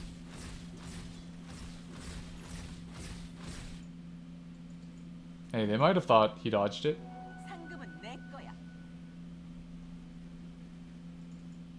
Okay, ignore the runes. Cool, cool, cool. Runes are overrated, sorry. Slark has his BKB up, going for the Ags. Oh, they're leaving it for the Marana bottle. Next level. Oh. The most important hero in this game. You know, Radiant could have just Roached They could have. with Deuces Lardar. But the thing is, though, they still had Ravage. So I it's a bit... mean, if you don't have a Monkey King ult on top of that, it's hard for Dusa to die. Like, Dusa could really only die to Monkey King at this point. Terrorblade doesn't do enough damage unless he's just like hitting 50 times. Like, he just doesn't do enough to pierce the 4,000 EHP or whatever it is of Dusa. Did you just see what I saw? The Monkey King just saw the Deucer in the pit. And then jumped miles away instead of just killing the Deucer that was just sitting like a illusion in the pit. Probably getting cold feet because he doesn't have BKB up yet. Yeah. Also, don't Deuce's think- whole team is in the triangle, so... I don't think BKB matters so much in this game for the Monkey King, though. Like, I'm 'cause seeing this so Terrorblade just like farm the same part of the map his entire team's in. I mean, yeah, he has an illusion mid, and that's great, but... Like, if you're Terrorblade, if you just throw illusions bottom, like, this tower is in jeopardy. Someone has to defend that. And when someone goes to defend it, you take Roche. Like, I neither would message team... Lone Wolf that, but I want him to think for himself, you know? Like, neither team is pressuring the other team to where they can go off Roche. Like, both teams are just sitting here. Oh no, the Tide Hunter is showing. They're all... I don't understand They this don't see move. Monkey here, I don't think. They got the Titan Sliver, so that should be good on the Terrorblade, yeah. Oh, he dodged the stun. I mean, got the 4-man Ravage off. He doesn't...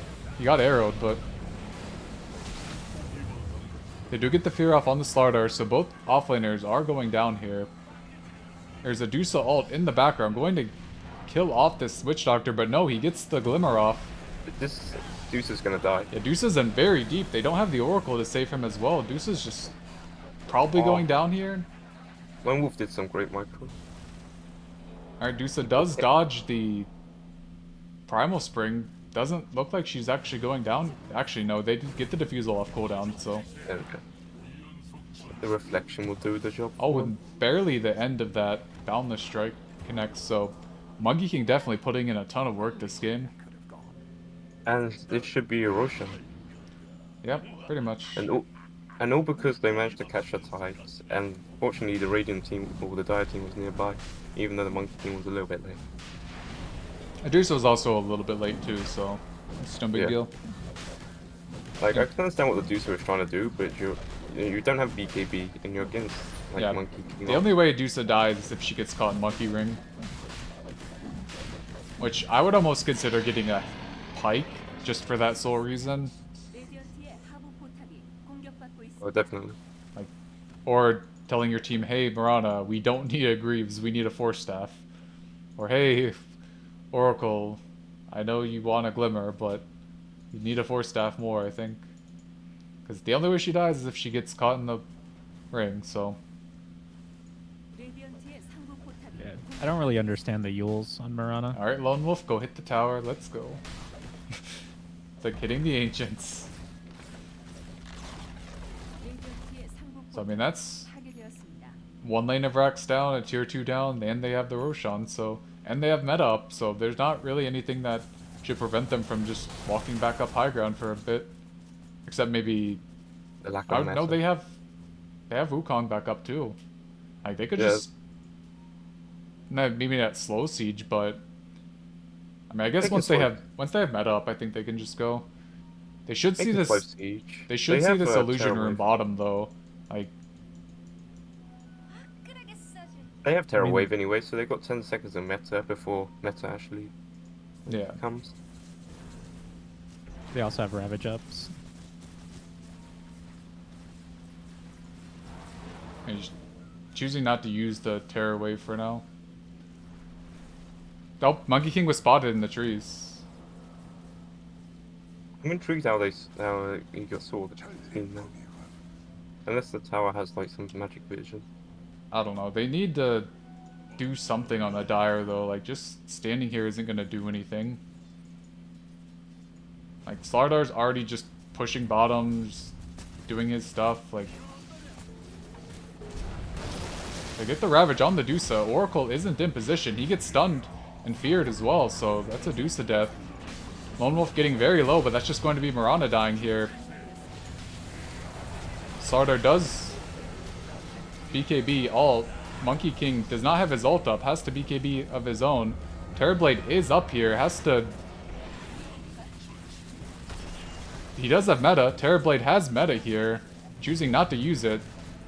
Still not using meta. Lone Wolf, why are you not fighting? Leaving his Monkey King out to die. That is a Slark buyback, but they have meta this whole time. I guess they got Slark and a Medusa buyback. That's pretty good. I mean, yeah, but I still don't think they lose the fight if he metas and turns. Oh yeah, of course, but you know.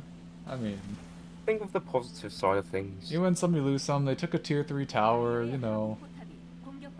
Monkey death really hurts, though. That definitely is a lot of gold into the pocket of... I guess it wasn't a ton directly from the Oracle, but it's a lot of XP as well. Like, it was a pretty even fight with the buybacks, but just XP-wise, like, Oracle got a ton, and I guess Slardar got a ton, too. And that's Sardar's BKB. That's one thing for Radiant. Outside of Dusa, they don't really push fast. Dusa going for the Rapier now. Don't know if it's that time, but might be I mean, close. it's quite hard for them to win in that situation. I mean, if you go, like, Butterfly, Monkey doesn't really want to buy an MKB, ironically. And Terrorblade can, but I don't know. I think Butterfly would be a lot better here. But with Butterfly, your reflection will destroy the rest of your team. Yeah. I mean, it only hits you, right? It doesn't hit the rest of your team? The split split shot shot hits still you. hits you. Yeah. Oh, the split shot kills the rest of your team? I mean, I guess. It's the same with Luna reflection. The bounces just kill everyone. I mean, it gets the Elven Tunic for Slark, so that's really big. It's a really good Slark item. Say Moonlight, That's just Slark will do so, isn't it? say Moonlight Shadow. I think Dusa should have kept the... What's it called? I think the Grove Bow might be a little bit better. Or they have a Titan Sliver that nobody has on Radiant. What the heck? Slark doesn't have Titan Sliver. Essence rings more. I don't agree with that at all, personally. I think Okay, Titan... why is Alright, Lone Slardar's grabbing Wolf it. meta? Okay, Lone Wolf accidentally Oh pressed no, meta. he pressed the real meta instead of the Terror Wave one. Well, I guess we're pushing bottom, boys. I mean, I guess they can force it. Like, if they win their fight against Dusa Slark, it's not Yeah, much they but can you know what's gonna happen here, right? The meta's going to fade as soon as this fight starts. Like, I Oh, know yeah. he has 10 more seconds with Terror Wave, but... If they don't click on him and see meta's been used, they might be alright. Or like, he used Terror Wave, you know? And somehow Mirana missed a standing still. Where's Econ, Probably. or where's Lone Wolf going? Does he not know you can... I mean, I guess they're... He does get the save on the Dusa. They need to The Dusa's slow dead. him. Yeah, he's probably dead. Never mind. He has the friggin' Oh. Maledict on him as well. What a Terror Wave. Yeah, does Yeah, Econ, this game is over. Does Econ know he can push from low ground, though? Like, you don't have to go up high ground to hit the tier 3. But you still have mischance. I think that's like. I mean, I don't think it matters if you're slow sieging, honestly. Like, it's harder for just them makes to the get to slow you at that slower. point. Right, Radio should be calling GG because. Yeah, then they call it. I mean, we're going to a game 3. Econ team picking up win number 2 of their season. That was like more of a. That was Terrorblade playing up tempo, which is something you never see.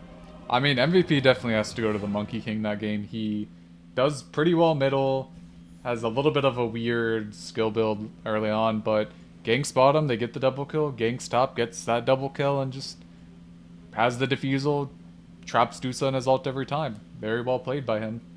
Yeah, made so much space. You say space, but I mean, it was more of the Monkey King just carrying. don't you just love it when you move yourself into a lobby? It's my favorite notification. It's like, JD moved you into a lobby. You're welcome. This is so sad. I mean, Game 3 hype. Saw Game 3 last night. We're seeing a Game 3 tonight. My homework's probably gonna have to get done at some point, rushed, but probably should start working on that right now between games, if I'm honest. Imagine having homework. Feels weird, man. Not reading emails about your team complaining about promotions. Why not both? True, true, Imagine true. having to grade homework. Oh no. Alright, I think it's my statistics class. Let's go. Alright, time to read up on what's due tonight. All right, I'm gonna grab some more water. I'll be back.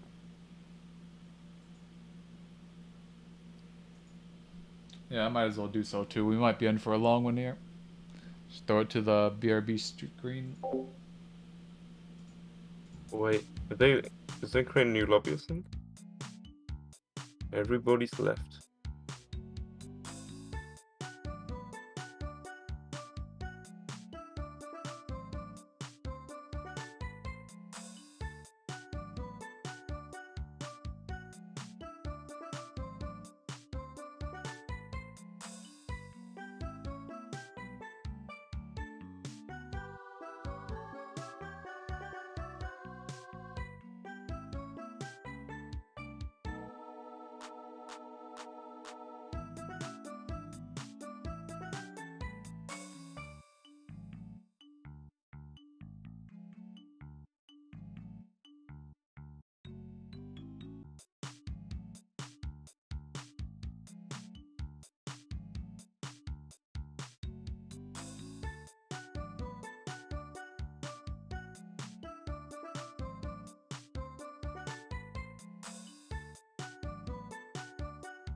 Okay, and we are back with Game 3 of RD2L Masters Season 1 Division 4 Lower Bracket Round 2 between Pandamonium and Econ Harmony.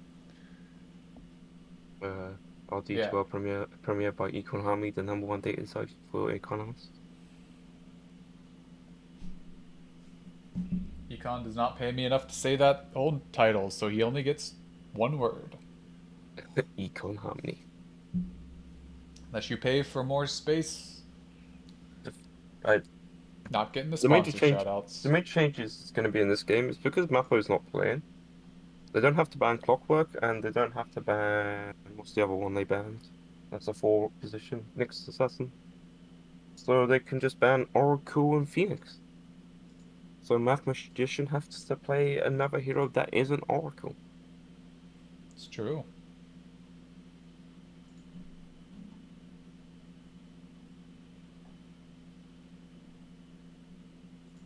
So you see Centaur OD bans, Phoenix, Witch Doctor bans, instant Witch Doctor, instant leaner hero. Right, please pick Nyx Assassin. Oh yeah, A very Nyx good isn't hero. banned. Wow. And Monkey. Okay. I mean, it worked, but that's a 7-pick Monkey into Alina, by the way. Like, have fun never being able to be on trees this game. Because you just have a Lina with cast range talent and Ether Lens just LSAing down all your trees. Yes, it's also a very good burst against the Monkey King. Yeah, I mean, you can blow up in his ult at a decent rate too at this point. But I guess Monkey King is pretty broken hero right now.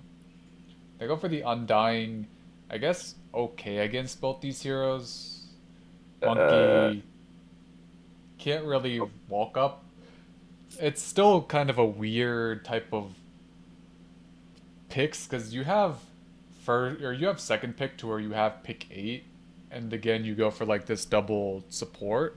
I feel like Lina might be mid here. I think mid Lina does really well against Monkey King. Yes. So I'm gonna guess it's a Lina pick. But you have to think, are they For the going to middle. think of that level of flexibility and not just, I mean, their mid does play Lina, so that's a good start. indeed. I, like, I feel like the issue with the second game is picking Dusa. Yeah, it was just a weird Dusa pick, especially because Dusa's not good against Monkey King that much. It's not good against Monkey King, and it's not really a good hero right now. Yeah, I Unless, mean at unless 3K you you can kind of get away with it, but Dusa has to be your pause 1, I feel like. If Dusa's like your... I mean, if it's like Dusa Slark, it just doesn't do anything. You see, Viper anti-mage bans, Tide, Bat bans, so... The man in Econ. This is a... Alright, but you know what hero isn't banned? Sand King. Yes, that's true. And Sand King is a very good hero. You know I what do other love a hero Sand King. also isn't banned? Beastmaster. What I would consider the top 2. If Dyer top doesn't ban Beastmaster and Radiant just picks it here, like, I understand Witch Doctor can be good against Beastmaster, but I feel like But they have Alina. Beastmaster is very good against Monkey King. Yes. They I banned mean, the Riki. If they have Beastmaster Lina, the Monkey King doesn't effectively have a lane. Like, you have to throw a mid at that point. Yeah. But then you could just throw the Lina mid, I guess, and have another pause for. But I don't think the bullying level is as high. Like, you can bully Beastmaster as Monkey King. It all depends on your Oh yeah, your support. but Witch Doctor is pretty good at that, though. if you can bully him into the safe lane, I think you can definitely just have another pause 4 hero picked. I don't know why I'm yawning. I didn't get up early today. See, Drow band for the Radiant.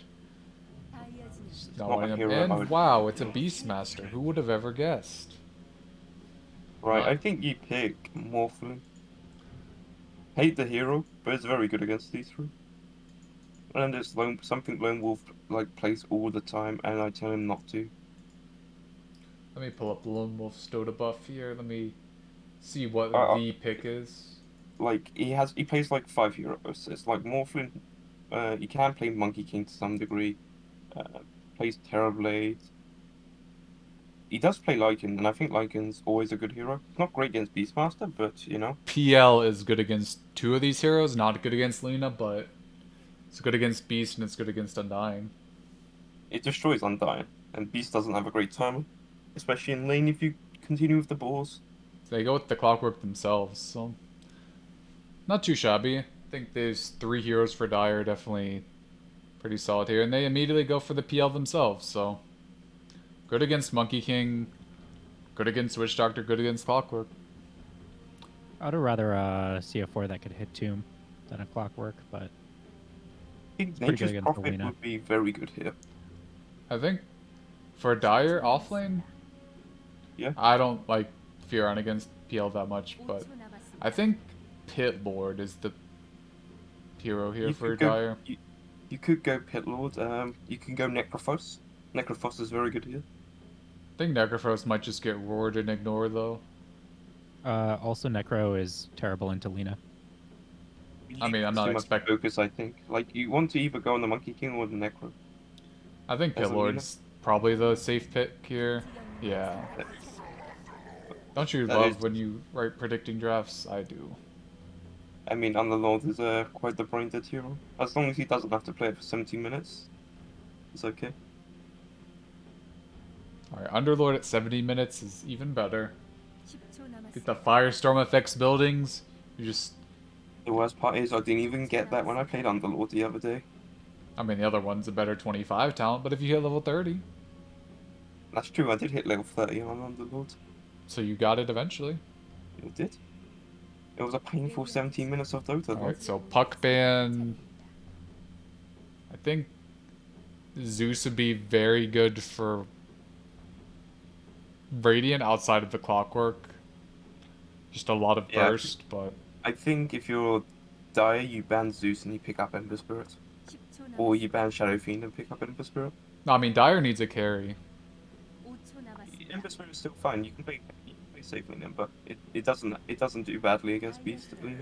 I mean, it just depends on what Lone Wolf plays. Like, he's Lone Wolf probably... does play Ember Spirit, but If I had to guess, he might just be like, oh, yeah, I'll just pick Ursa again. Hopefully not into Beastmaster PL. That sounds terrible. And Leader's a very good bully against Ursa. Let me pull up Lone Wolf's Dota buff. He's played Naga. He's played Wraith King. Naga is a very good hero against Phantom Lancer, Beastmaster, and Undying. Not okay against Lena. I Not think great though. PA gets blown up here. I don't think Troll or Lifestealer are that good. Troll can maybe be good, just depending, but I don't think he's that good here. They ban Zeus themselves. Okay, pick Ember Spirit. I think Ember Spirit or Shadow Fiend. They need a not great carry for Dire. They don't need a Shadow Fiend. I think you can play Monkey King in the safe lane. I don't Yeah, think but it's I that don't bad know with if Witch Doctor. I don't know if Lone Wolf plays it though. That's the thing. Lone Wolf plays it. It's just if Lone Wolf feels it, like the issue of Lone Wolf is he has this problem where he will only play a hero if he feels like it. I mean, I feel like it's a lot of players, but It could be an amazing anti-mage game, but does he feel like playing anti-mage? You know? I like how they banned out two mid heroes when the Monkey King was mid last game. Yeah. Very cool. Uh, It says a lot about what they think about Lone Wolf's hero pool. it says one or two things. I don't care your hero pool or I don't you like have this too pick. big hero pool. I don't like the I don't Juggernaut. like it. It doesn't It- do well against Lena Beast lane. Like, you can spin on the boar, but I mean, that, but know- you also have a Witch Doctor. The worst I part is though mean, is Beastmaster is a well-known counter to Juggernaut. Because it doesn't matter if you spin or whatever, you can roll during a spin and you just end the life of the Juggernaut. it's safe, I guess. I just don't like the Jug pick that much. Let's see, what I guess they got enough ways to do. They believe they got enough ways to do. You Phantom pick a Master. 4 here and play Lena mid here, right? Against Yeah. Monkey King, and you just abuse the fact that it's a Monkey King. You can do that. I You mean, can. what else is there, like, Storm? They don't really have that much lockdown outside of, like, the Pit Lord route for Storm Spirit. I feel like they're just gonna give Lena to their 4, and they're just gonna pick something like a Shadow Fiend. Probably. If they go Dusa, I'm not casting this game, by the way. If they pick Dusa here, I'm exiting the game, so... Just thought I'd let you guys Do know. so. It has to be. It has to Like, be a space creator. Wind Ranger...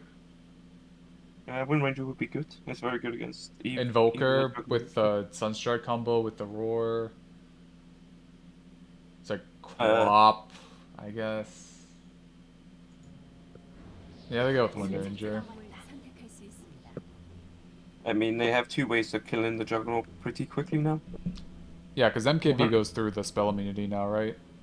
Like the damage. I think it does, but I don't think it matters because of the right-click power of the Wind Ranger anyway. Like, Okay, it's so too they're many, going like, Math Magician pause 4 here, so... interesting. I mean, anytime you have a stand-in that's lower MMR, don't really want to hurt your carries game.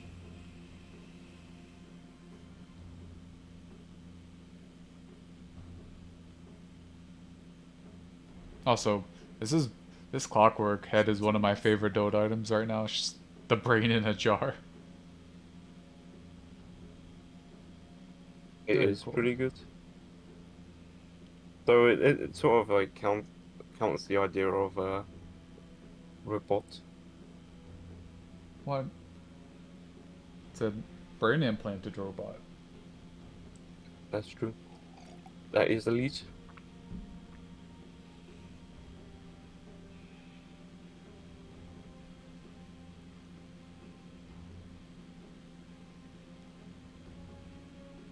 The one thing for Dire is that they don't really have a jump outside of Clockwork. Like, Monkey kind of has to be the one going in here.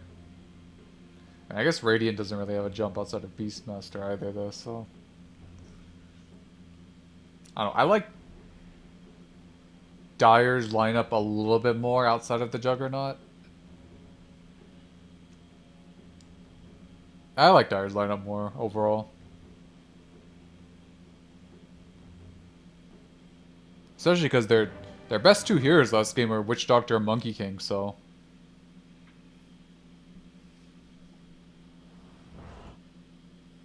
Yeah. I don't think Lone Wolf is gonna have a game this time. I mean, not saying that Dire's going to win, I just think their lineup is a little bit better in my opinion. I believe in the double circlet Witch Doctor build. Maybe not the rest of his team's build, but I believe in him. So we see... Just get introductions over with quickly here. We have Math Magician on the pause 4 Lena, So Fashion on his pause 3 Beastmaster, Harbinger on his Master Tier PL, Biggie on the Undying pause 5, and Snowstorm on the Wind Ranger middle. We have Reggie LA on the Monkey King, going middle for Dire, Night Fox, hiding around in the tree's bottom as Witch Doctor, maybe looking to set up the level 1 kill. Broken on the pause 4 Clockwork, Lone Wolf on the Juggernaut, and Econ on the Pit Lord, getting not just stick, but also Ring of Protection level 1. I'm not a fan of the Ring of Protection level 1, honestly. I think it's fine against the PM I and mean, the time. But it doesn't really build into anything anymore, does it? Soul Ring. Yeah. I mean, I don't really like Soul Ring on Pit Lord right now, but... I mean, the Witch Doctor's down here, but they're not, like... They don't know. They're losing the rune, though. Like, they might kill the Undying, but... The Undying's dead. There's no way he lived. And he's done it again. I don't... They could have gotten the rune and done that, though. They could have, I don't know. but You see block coming out favors, well, not the Wind Ranger. She let it short. I think this is going to be a very interesting matchup between the Monkey King and the Wind Ranger. I mean, Wind Ranger should win. Okay, she just power shotted like 3 seconds after the range creep died. So the Monkey King missed the range creep deny, and then the Wind Ranger just power shot about 2 minutes after the range creep died. I don't know. I feel like if you're a pit lord here, like, also they picked Clockwork into Undying lane. That's pretty funny though.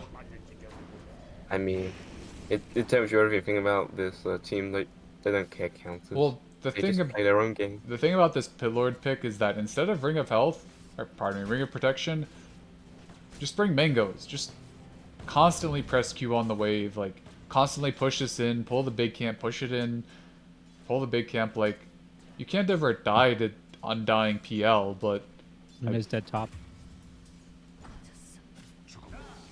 I'm guessing they just got like Maledict spin or something. It Yes. was basically just spin, and then Maledict came out when he was already dead. I mean, Which they was do a get complete the waste. trade and almost taking a lot of right clicks for this.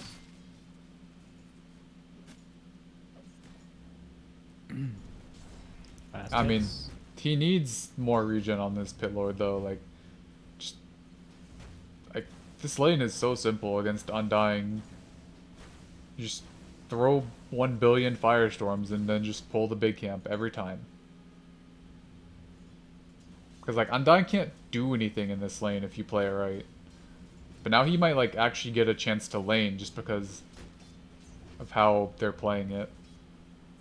Yeah, it's one rule when you play off lane is always push in the lane, so you can always pull. Like they're kind of pulling now, but it's A bit late. in a weird spot, and PL can contest it easily. This Undying has to be. Fighting the clock and the Undying. It's just That fighting Undying the is dead if he just firestorms him. I feel like. Right. Okay. I'm okay. This Undying's in. He got it. You got killed. That should not be happening.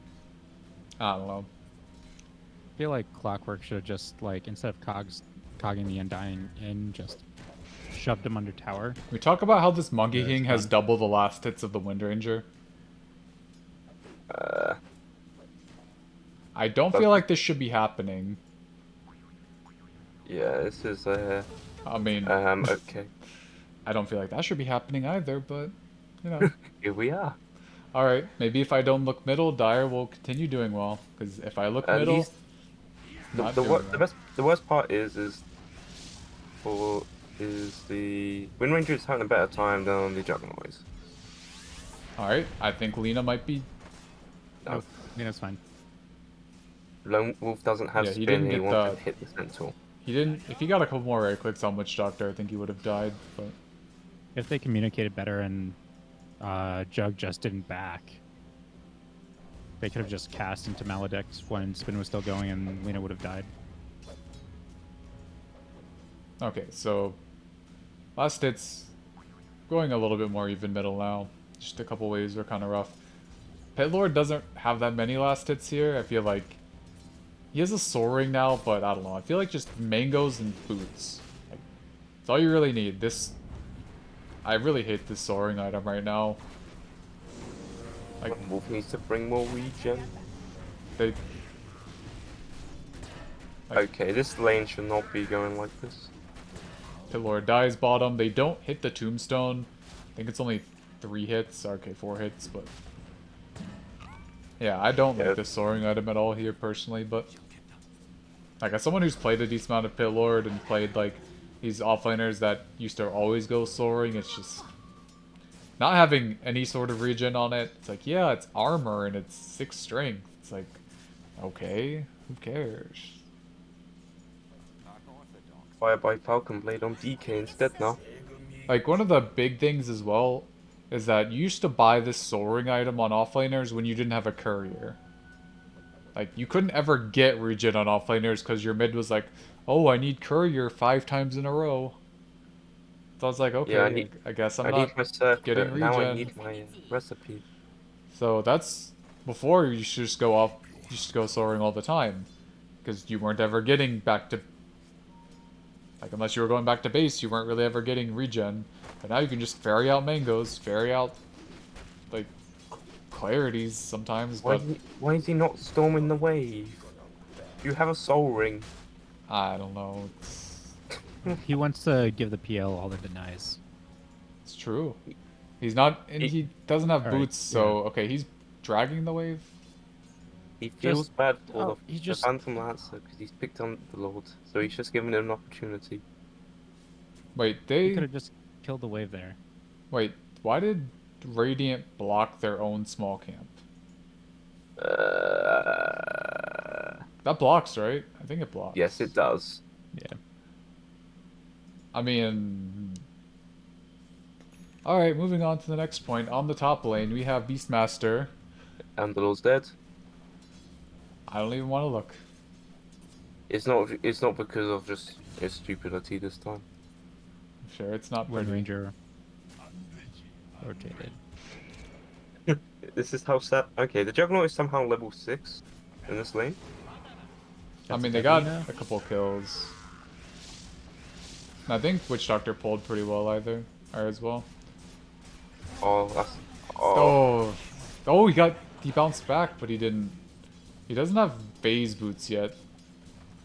Which is He unfortunate. doesn't have any boots. They were on the courier, come on. Oh. Oh, Beastmaster having almost ball dying. problems. I mean, for how well of Monkey King is last hitting and how many kills they're getting top, it's just this bottom lane is just really rough for Radiant. Like, I know it's an undying lane, but Pitlord is a PL counter here. And it's pretty good against Undying anyway, because you just like if he runs it, you Q and he just. I mean, in lane, you should just always them. just because there's like two ways to play Pitlord, right?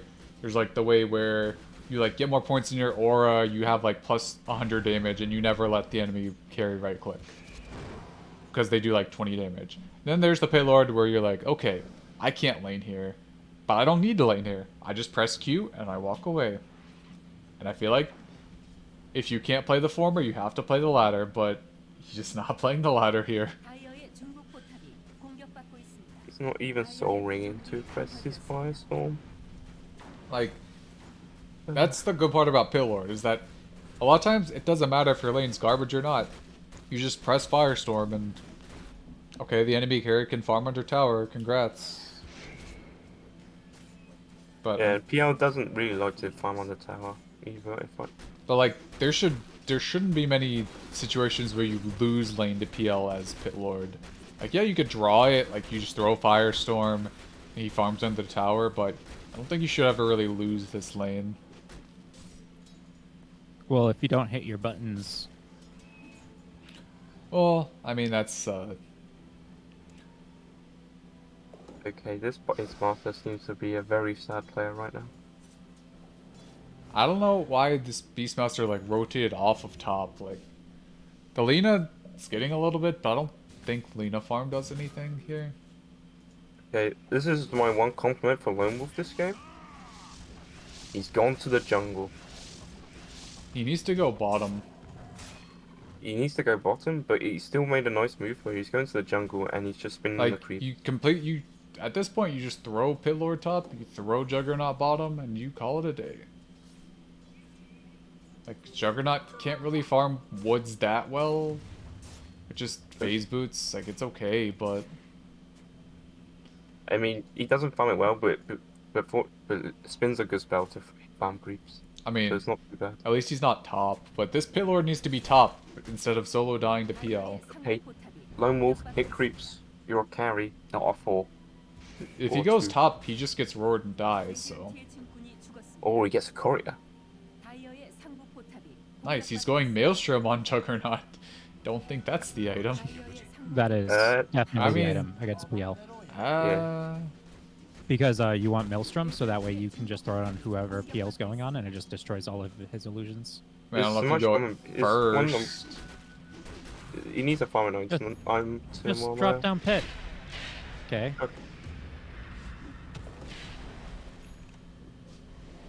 He could, in theory, on Juggernaut go Gleipnir. Okay, I just saw a missed hook on a TPing target. He didn't see that the guy was TPing because Monkey King was still running uphill. Yeah. I mean, you still have an indicator of like pretty much where he is though. Yeah, I mean, if PL was still running and didn't just TP out, that would have hit. I mean, I guess. So I think that's a fine miss. It's a very good That- monkey ult here. They're not going to get the clock, or they are with the boars, but They got the Beastmaster and the. where, and the why Juggernaut is they Lone got thing Wolf about here? Maelstrom is it gives you 25% guaranteed hit Yeah. to go through win run. Why is, Actually, is it 30 now? I think they buffed it last patch. yeah, it's 30. So they changed it at the beginning of this shard patch. Right. Right. Spin TP, Shard. dude. He doesn't have Spin TP up. Spin TP, Lone Wolf. Or just spin away. Oh, just man fight the.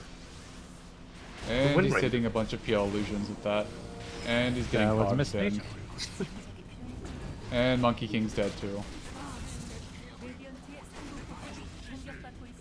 I The don't know why. saddest part about that stuff is the Radiant team didn't even have to use a spell outside of Lagoon. Why is Lone Wolf fighting? I don't know. He has phase boots. Right, and that's can you it. also answer me this? Because this has happened 2 games. He has a stick and 2 iron branches. Like, Lone Wolf is by far the poorest core in the game now. He is, yes. Like, and he was doing well at the start of the game. Like, He even did a good thing. He even went to the jungle and spammed creeps. he's like we said, oh, this Beastmaster's having a rough time, and then he gets like 3 kill participation and then takes 2 towers because they take top and mid, and now Beastmaster's fine and the Juggernaut's in a terrible spot. And this And Undying's getting solo XP bottom, like the Beastmaster should be taking the wave and pushing the spot tower with his Necro units. Though I think I'd rather the Beastmaster be top anyway, but each to their own. I think Dire really needs to take that Radiant safe lane tower. So that way they can just take over the jungle. yeah, Monkey running out of King's Maelstrom is space. up now, so allows him to farm a little bit better and kill some PL.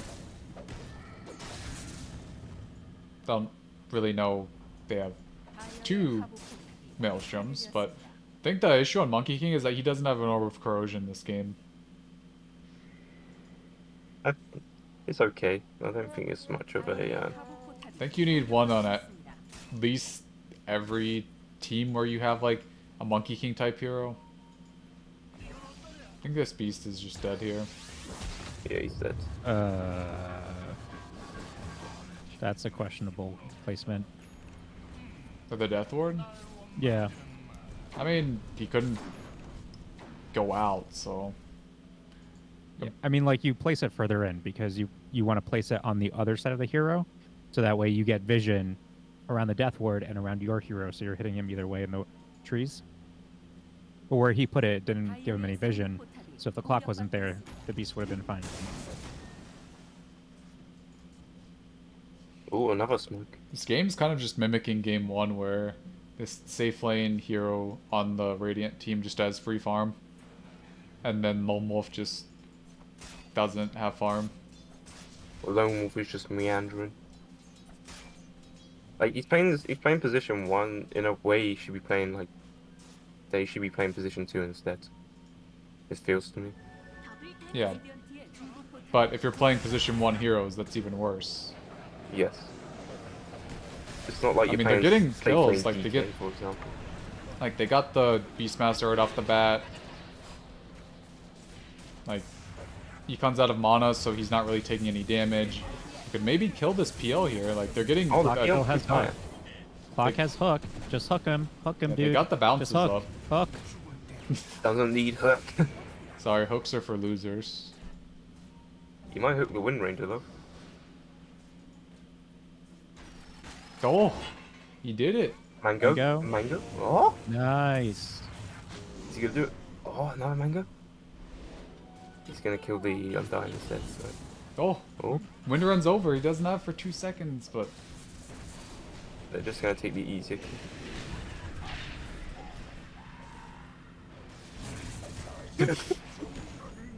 friggin' Maelstrom Barco and then Beast. Or I don't know why Pit Lord ran that entire way. Also, this Beastmaster skill build needs Axis. You're against a Monkey King. Right, Monkey King should be going Axis instead of Maelstrom, in my Like, opinion. I feel Axis 10 was more, such a good idea. 10 more attack speed is not better than a point in Axis to cut down a monkey tree. He does have a Quelling Blade though. Yeah, but you can't That's use why you Culling don't need Blade at. Axis for now. You can't use Culling Blade from 1500 units away now, can you? You can if you buy many Aether lenses and hope they stack in a new patch. I was just gonna say not with that attitude, but I prefer Bear's explanation. Oh, Lone Wolf finally has his Maelstrom. Now the game really begins. Now we can actually ult Wind Ranger.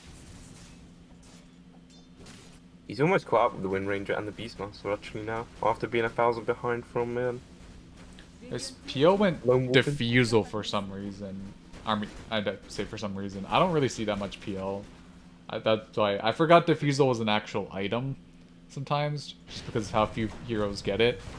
Like, I know the monkey last game needed it, but I just don't see Diffusal. I was like, oh, why is this item in the game? Then I remember, oh, it's PL. He actually builds it. I mean, it's fine. It's a hybrid item, isn't it? I mean, it's fine on PL. It's just a lot of other heroes that get it. Like, I don't really like it on Naga anymore, personally. I prefer Manta Butterfly on Naga now. Or Manta Scotty. Yeah. Like, Manta Scotty, Basher, really strong. Like, I see it on Riki sometimes, but if you go, like, B Fury Ags on Riki, you don't really need it. No, you go back. Yeah, you go Battle Fury Axe on Wiki, and you don't care. I mean, I like Diffusal as an item. It's just in a weird spot right now. Same thing with Armlet. I think Armlet's a pretty good item. Like, it's a good item, and the stats are really good. It's just buying it on more than a couple heroes just feels rough. Yeah. Imagine if this... Okay, he does have axes now. I was about to say. I mean, Monkey's just I gonna don't think get roared. Oh, Like, Monkey. And Monkey's dead. he's just in the middle of 4 heroes. Kind of a weird spot to be in. And almost pushing bottom, but like... Dyer was just kind of sitting in the area. And now Pit Lord ult's down.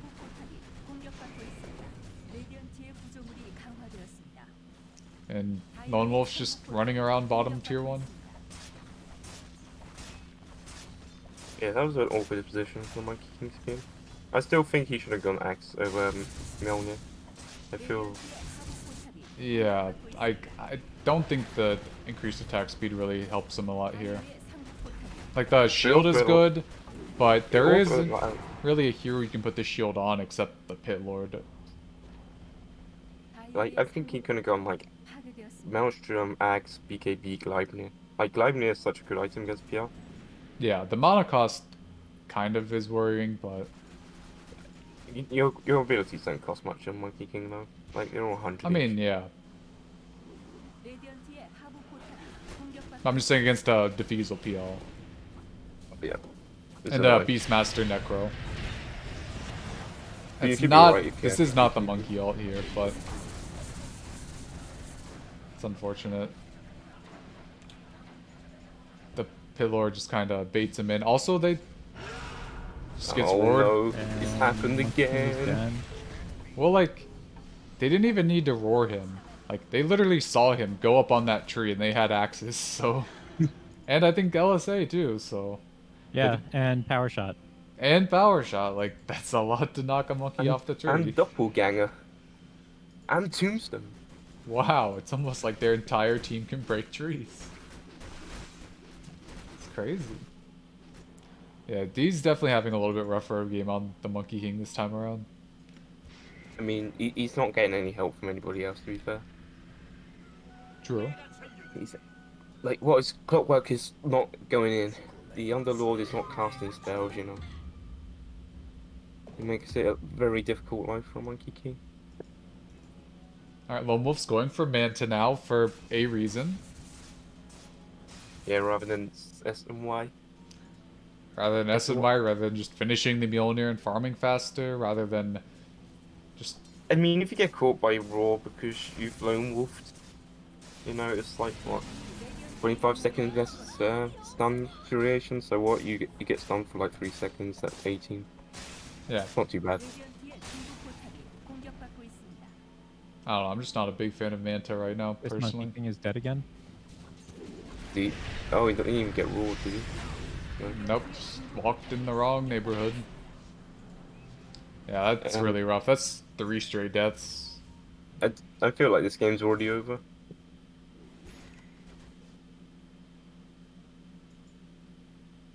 Like, somehow losing your lane as Underlord against PO Undying is Well, they also didn't ban out Beastmaster, which I feel like is probably one of the best offlaners of the patch and one of SoFashion's best heroes, so...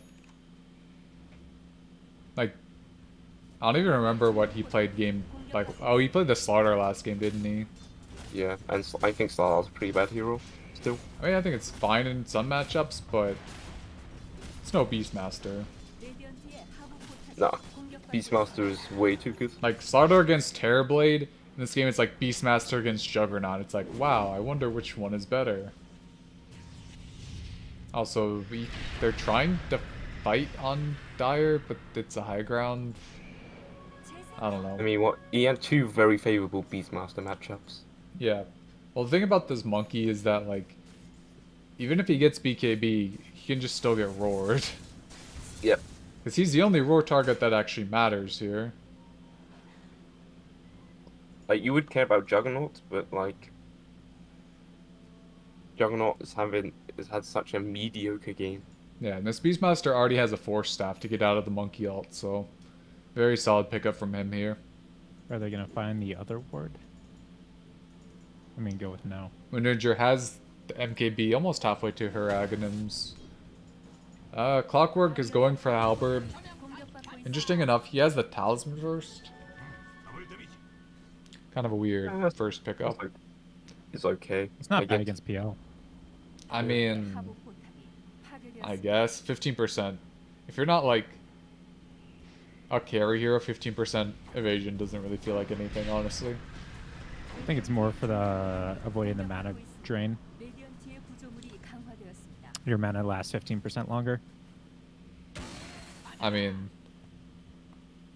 I guess 15% longer from like lasting 7 seconds to lasting 8 seconds. I don't know. Yep. That's like maybe one more spell. I mean, if you're Clockwork and you're not getting off all your spells at the beginning of the fight, something's probably wrong anyways. Right, they need to lead with Underlord and not Monkey King. Yeah. I mean, he'll get his ult off. That's a... Oh, what a witch doctor. What? This Wind Ranger should die if they kept it going. I mean, Monkey's still dying to... Okay, Lone Wolf? Why are you spinning? Lone Wolf? Why did he spin there? I think it's been okay against PL though. Like, I mean, he has Maelstrom and good base attack time though. It's still high magic damage though, and it's like it's not too bad. I mean, and you can still proc while spinning. Yeah, that's also true. I don't know. So it's you just get rid of the illusions a lot faster. Well, I mean, that's a really big throw from Radiant. Like now, Oh, that gives a lot of gold to Juggernaut. Now he has the Manta, has 700 gold on top. I mean, Lone Wolf has gone from being 2k behind to, or 4k behind to 2k behind. The Underlord's almost caught up with the Wind Ranger and the Beastmaster. And the Monkey King needs to stop running in head first into 4 heroes. Hey, it worked one time. Yeah, but what about the 3 times previous? Yeah, just let the Pit Lord lead. Like, lead with Pit Lord. I mean, they know they're gonna roar the monkey, so... I know, but you can, like, delay it. Like, because if you kill the Beastmaster first... Well, I'm saying, like, you want to try to make them roar the Pit Lord. If you're Dire. Oh, here you go. Well, they did it. Best case scenario. And now they can't do anything because, you know, they don't have Raw. Oh, the only other spell they have that's like teamfight worthy is a Tombstone, and PL being PL. Why does Pit Lord not have... Oh, there we go. Doesn't he have what? I was going to say, why does he not have the Essence Ring in slot? But then he just slotted it in as I was saying that. Nice. I like his choice. I like Econ's choice for going Shivas. He isn't just going bog standard like, gonna go Greaves, I'm gonna go whatever. I might not have minded that new magic defensive item that gives you mana back. Yeah, What was it called? that might have been okay because you get spell Eternal life. Shrouds. That's it. You get spell Yeah. life steal from it as well. Yeah. I think Crimson would have been really good against PL plus Zoo plus Wind Ranger. Wind Ranger Eclipse plus Undying Zombies. I normally only really like Crimson for high ground defense and high ground offense, but I think it would have been really good here. It's like a... Maybe not like before the Atos, but after the Atos, just because Shivas is such an expensive item. Yeah. Oh, Wind Ranger dead. No, she's fine. She got forced. They also started with the Atos and not the Pit Lord route. Because if you Yeah. start with the Atos and then Pit Lord route, you only get one Yeah. Pit Lord route, but you start the other way, you get both. Yeah, I'm not sure if the rest of his team was body blocking the Clockwork, but if Clockwork was able to hook in there, that was a death. I mean, yeah, that as well. Worth saving Hookshot for next game. Please It's- respect his wishes. I don't know, like the Shivas is good here, but I just feel like the Crimson, Crimson. Yeah. it just helps him fight so much better. Like, maybe even a Lotus Orb. Like, you Lotus Orb your Monkey every fight, it's really hard because they have a lot of single target disable on Radiant. Like, Let's Shackle change Shot. that. They only have single targets outside of Dragon Slave. Well, Nope. alright, PL's... They only have one way of really doing damage AoE. Well, axes as well, but no one really cares axes. PL's halfway to his Scotty, Orb of Destruction found. So that's a good Wind Ranger item if he chooses to go it. Ceremonial Robe, that's pretty good for Beastmaster.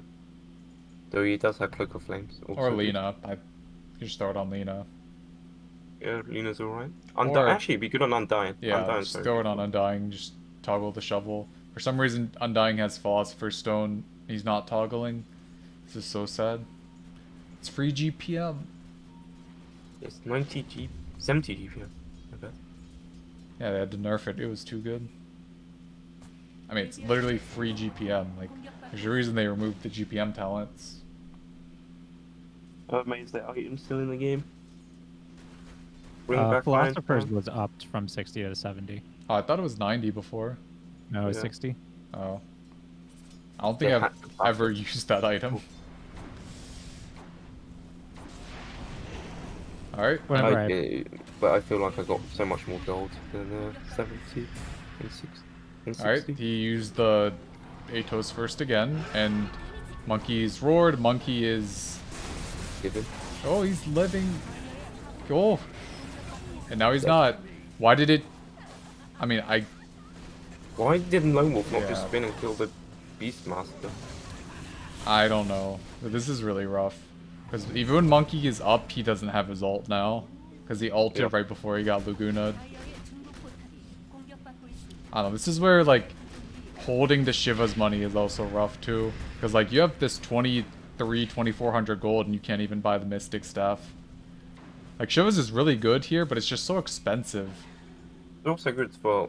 Crimson Guard's also good for high ground defense against the... Yeah, that's like one of the main reasons I advocate for it, because if you're a Pit Lord with Crimson, it's really hard to push against. Just because they get, This all kid that, was but- dead again. yeah, unless Lone Wolf can like, No, Lone Wolf's... Lone Wolf is fine. dead. Yeah, this game's over now. It's just, Not pressing Pit before Atos is... yeah, like the Crimson recipe is kind of expensive, but just the Vanguard part I think is just really good against these heroes. Oh yeah. So he just got forced in and he's dead again. It's a big hit, but but it doesn't matter. Just unfortunate. Like, they just counter through. Like, they had the game, I think, in their hands. If I mean, they had just a kept chance. practicing I it- don't think they were really ever favored at any point, but I mean, the Juggernaut, I feel like, is a pretty okay matchup against PL. Not too bad. I mean, Yeah. the issue is like whenever Jug just wastes Omni Slash though, and he just after that can't really do a lot if he doesn't have any more items. That is very true. Yeah, so I think the issue is Jug doesn't have any items, not the hero matchup. Oh yeah,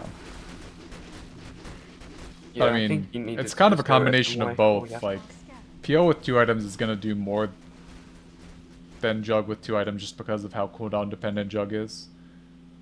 I mean, the PL's, like, the biggest PL counter in this game is also Dying's struggling against the Phantom Lancer. I mean, the biggest PL counter also lost lane to a Phantom Lancer, so That's also true.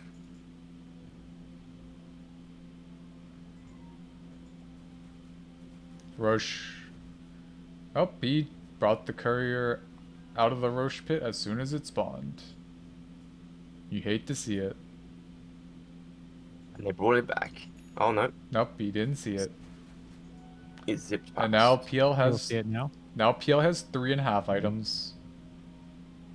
Beastmaster has a BKB. Very nice.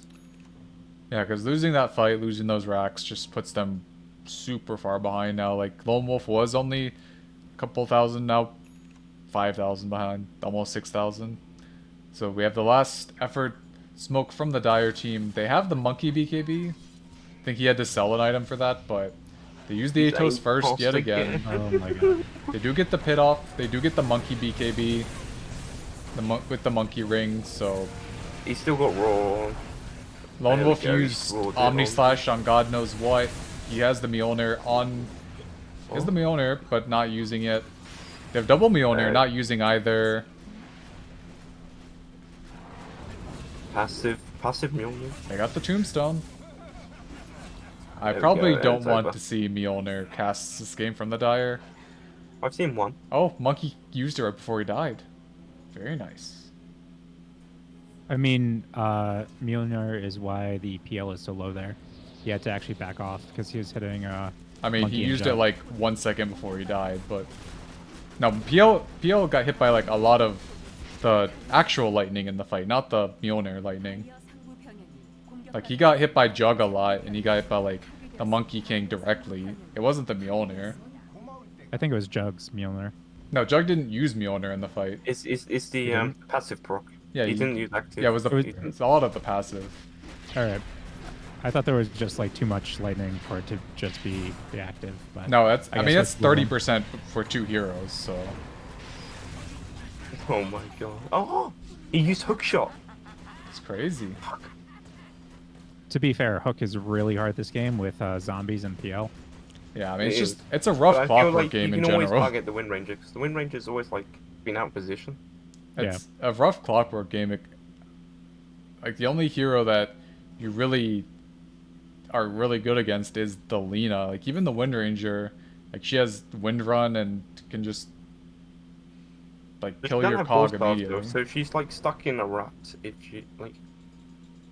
Yeah, If you just like hook shot, battery assault. but I mean they Cloud have Clock, 3 Force Staffs, so Yeah, she does. They do now. unfortunately she didn't get any of those, but like used on her, but it happens. So Okay. Jug sold his magic stick, but kept the Branches, yeah. branches. You know why he sold his magic stick though? He wanted to create space for his Hyperstone, Nice. for his Mjolnir. A look in the mind of Lone Wolf from resident Lone Wolf expert. No, I literally watched him do it. So he walked up to here, sold his stick, and then bought the Hyperstone for his Mjolnir. See, what does Dire have for tier 3? Oh, they just don't. Dire doesn't have any tier 3 items, by the way. They just don't have any tier 3 items. That's crazy. I mean, that shows how much they've been like struggling. Like, tier 3 items have been out for like 8 minutes. And what have they done for 8 minutes? Losing fights. Sit in their base and lose fights. Exactly. Okay, that's 1.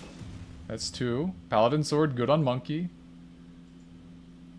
Also good on Jug. I mean, Healing Ward is very bad this game. It's more that I think you heal with ult. But I mean, for Monkey King, like, if you get a Boundless Strike off with Jingu, like, you just get full health no matter what. Yeah, like it's better on Monkey, I think, but it's also decent on Jug. Yeah, like, if Monkey wasn't in the game, I think Jug just takes it, but there's a Monkey in the game, so... There's still the Quickening Charm, though. I feel like that's a Pit Lord item. Yeah. Like, I know you want the Essence Ring, but... I mean, I guess it could be a clock item instead of the Pupil Gift. Well, this should be the last hurrah. A lot of Actually, CDR. Pupils is awful on clock. I mean, you get the mana, I guess, and you get like 2 armor, but Which just gives PL more damage. yeah. I mean, they're just... Like, at least give it to like the Witch Doctor or something. Okay, Lone Wolf is just casually just farm. Oh, he's doing it too. They need a... I mean, he got the ult off, so it's not that bad. Oh, they got the... that's a little bit too far for a Monkey ult, but they're getting the Lina at least. Okay, that's 2 heroes. Almost just walking into the focus fire that's still active. Alright, they're buying back on pretty much everyone. The racks are down. They're going to get this Aegis at least. Right, there's Lone Wolf's just... She's respawning. Come on, guys. Lone Wolf is just hitting a PL illusion at his racks while his team's fighting. That's funny. Carry is the funniest position to watch, I think. Because, like, Well, in low level or Whoa. just in general. In general, because carry players do some funny stuff. Also, there was a Witch Doctor there. So Alright. 3 people brought back. Okay. The Jug has fallen further behind. The Jug has decided he no longer wants a butterfly and he needs a basher. Nice.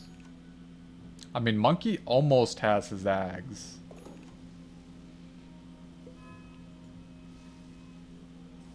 Okay, they got a leveler. It's I don't even know who gets the leveler though. Like the Wind Ranger. I think Orb of Destruction might just be better. I give it to the takes PL. it. I mean, Titan Sliver on PL though. Like that's But all your illusions get the attack speed. Yeah, They don't get the base damage. From that is Titan correct. Sliver. Yeah, because they changed it, what, like 10 major patches ago that illusions get attack speed? Yeah. alright. Econ is a die, as 3 heroes are chasing a BKB Wind Ranger. I mean, she was hitting the ranged racks. If True. there was literally any cores there, that Wind Ranger is dead. I mean, True. the Juggernaut was chasing, but, you know. I mean, He think decided to back for the even PL if instead. Boundless Strike was off cooldown, she's dead. Just throw 1 Boundless Strike there. And now the Jug's dead. Oh, he's dead. Look, Well, there's the necro unit. They Right, they gave it a good fight. They won their 2nd game of the season. they did. And it was pretty convincing, to be fair, that 2nd game. I mean, I just didn't really like the Jug pickup here in game 3. Like, you pick it into Beastmaster, you pick it into Lina to where... I don't know, just wasn't a fan personally. I like the rest of their draft. Like the Clockwork, kind of like it's a weird pick into Undying, but... Wait, let me ask the important question. Jug into Beast, the Lone Wolf? I mean, I already said Juggernaut. It's a pretty terrible pick here. The response is, eh. EH. Oh, you I asked think the Clockwork was a him bigger issue directly. that game. I think they needed a 4 that could hit Tomb, because they just basically had no one that could hit Tombstone. I think they were hoping the Juggernaut and the Monkey King would do it, but they have bigger things, bigger fish to fry. Yeah. Like if they had a Marana or something. Yeah. Mirana. I think I know it sounds crazy, but you could have gone Phoenix, and then you can just force him away from the fight. You know, Yeah, like you drop Tombstone, you got Monkey King out, and you got Phoenix Sick. You know, you either The fight with your Tombstone or you run away from the fight, and you don't fight us at all. Phoenix is kind of rough into Lena though. It is kind of rough into Lena, but Lena's gonna be standing still. You know, and you have to fight in the Monkey King out if you're gonna coordinate. If you coordinate properly, I mean, let like me if you see Monkey what. King ring, and then you got the egg.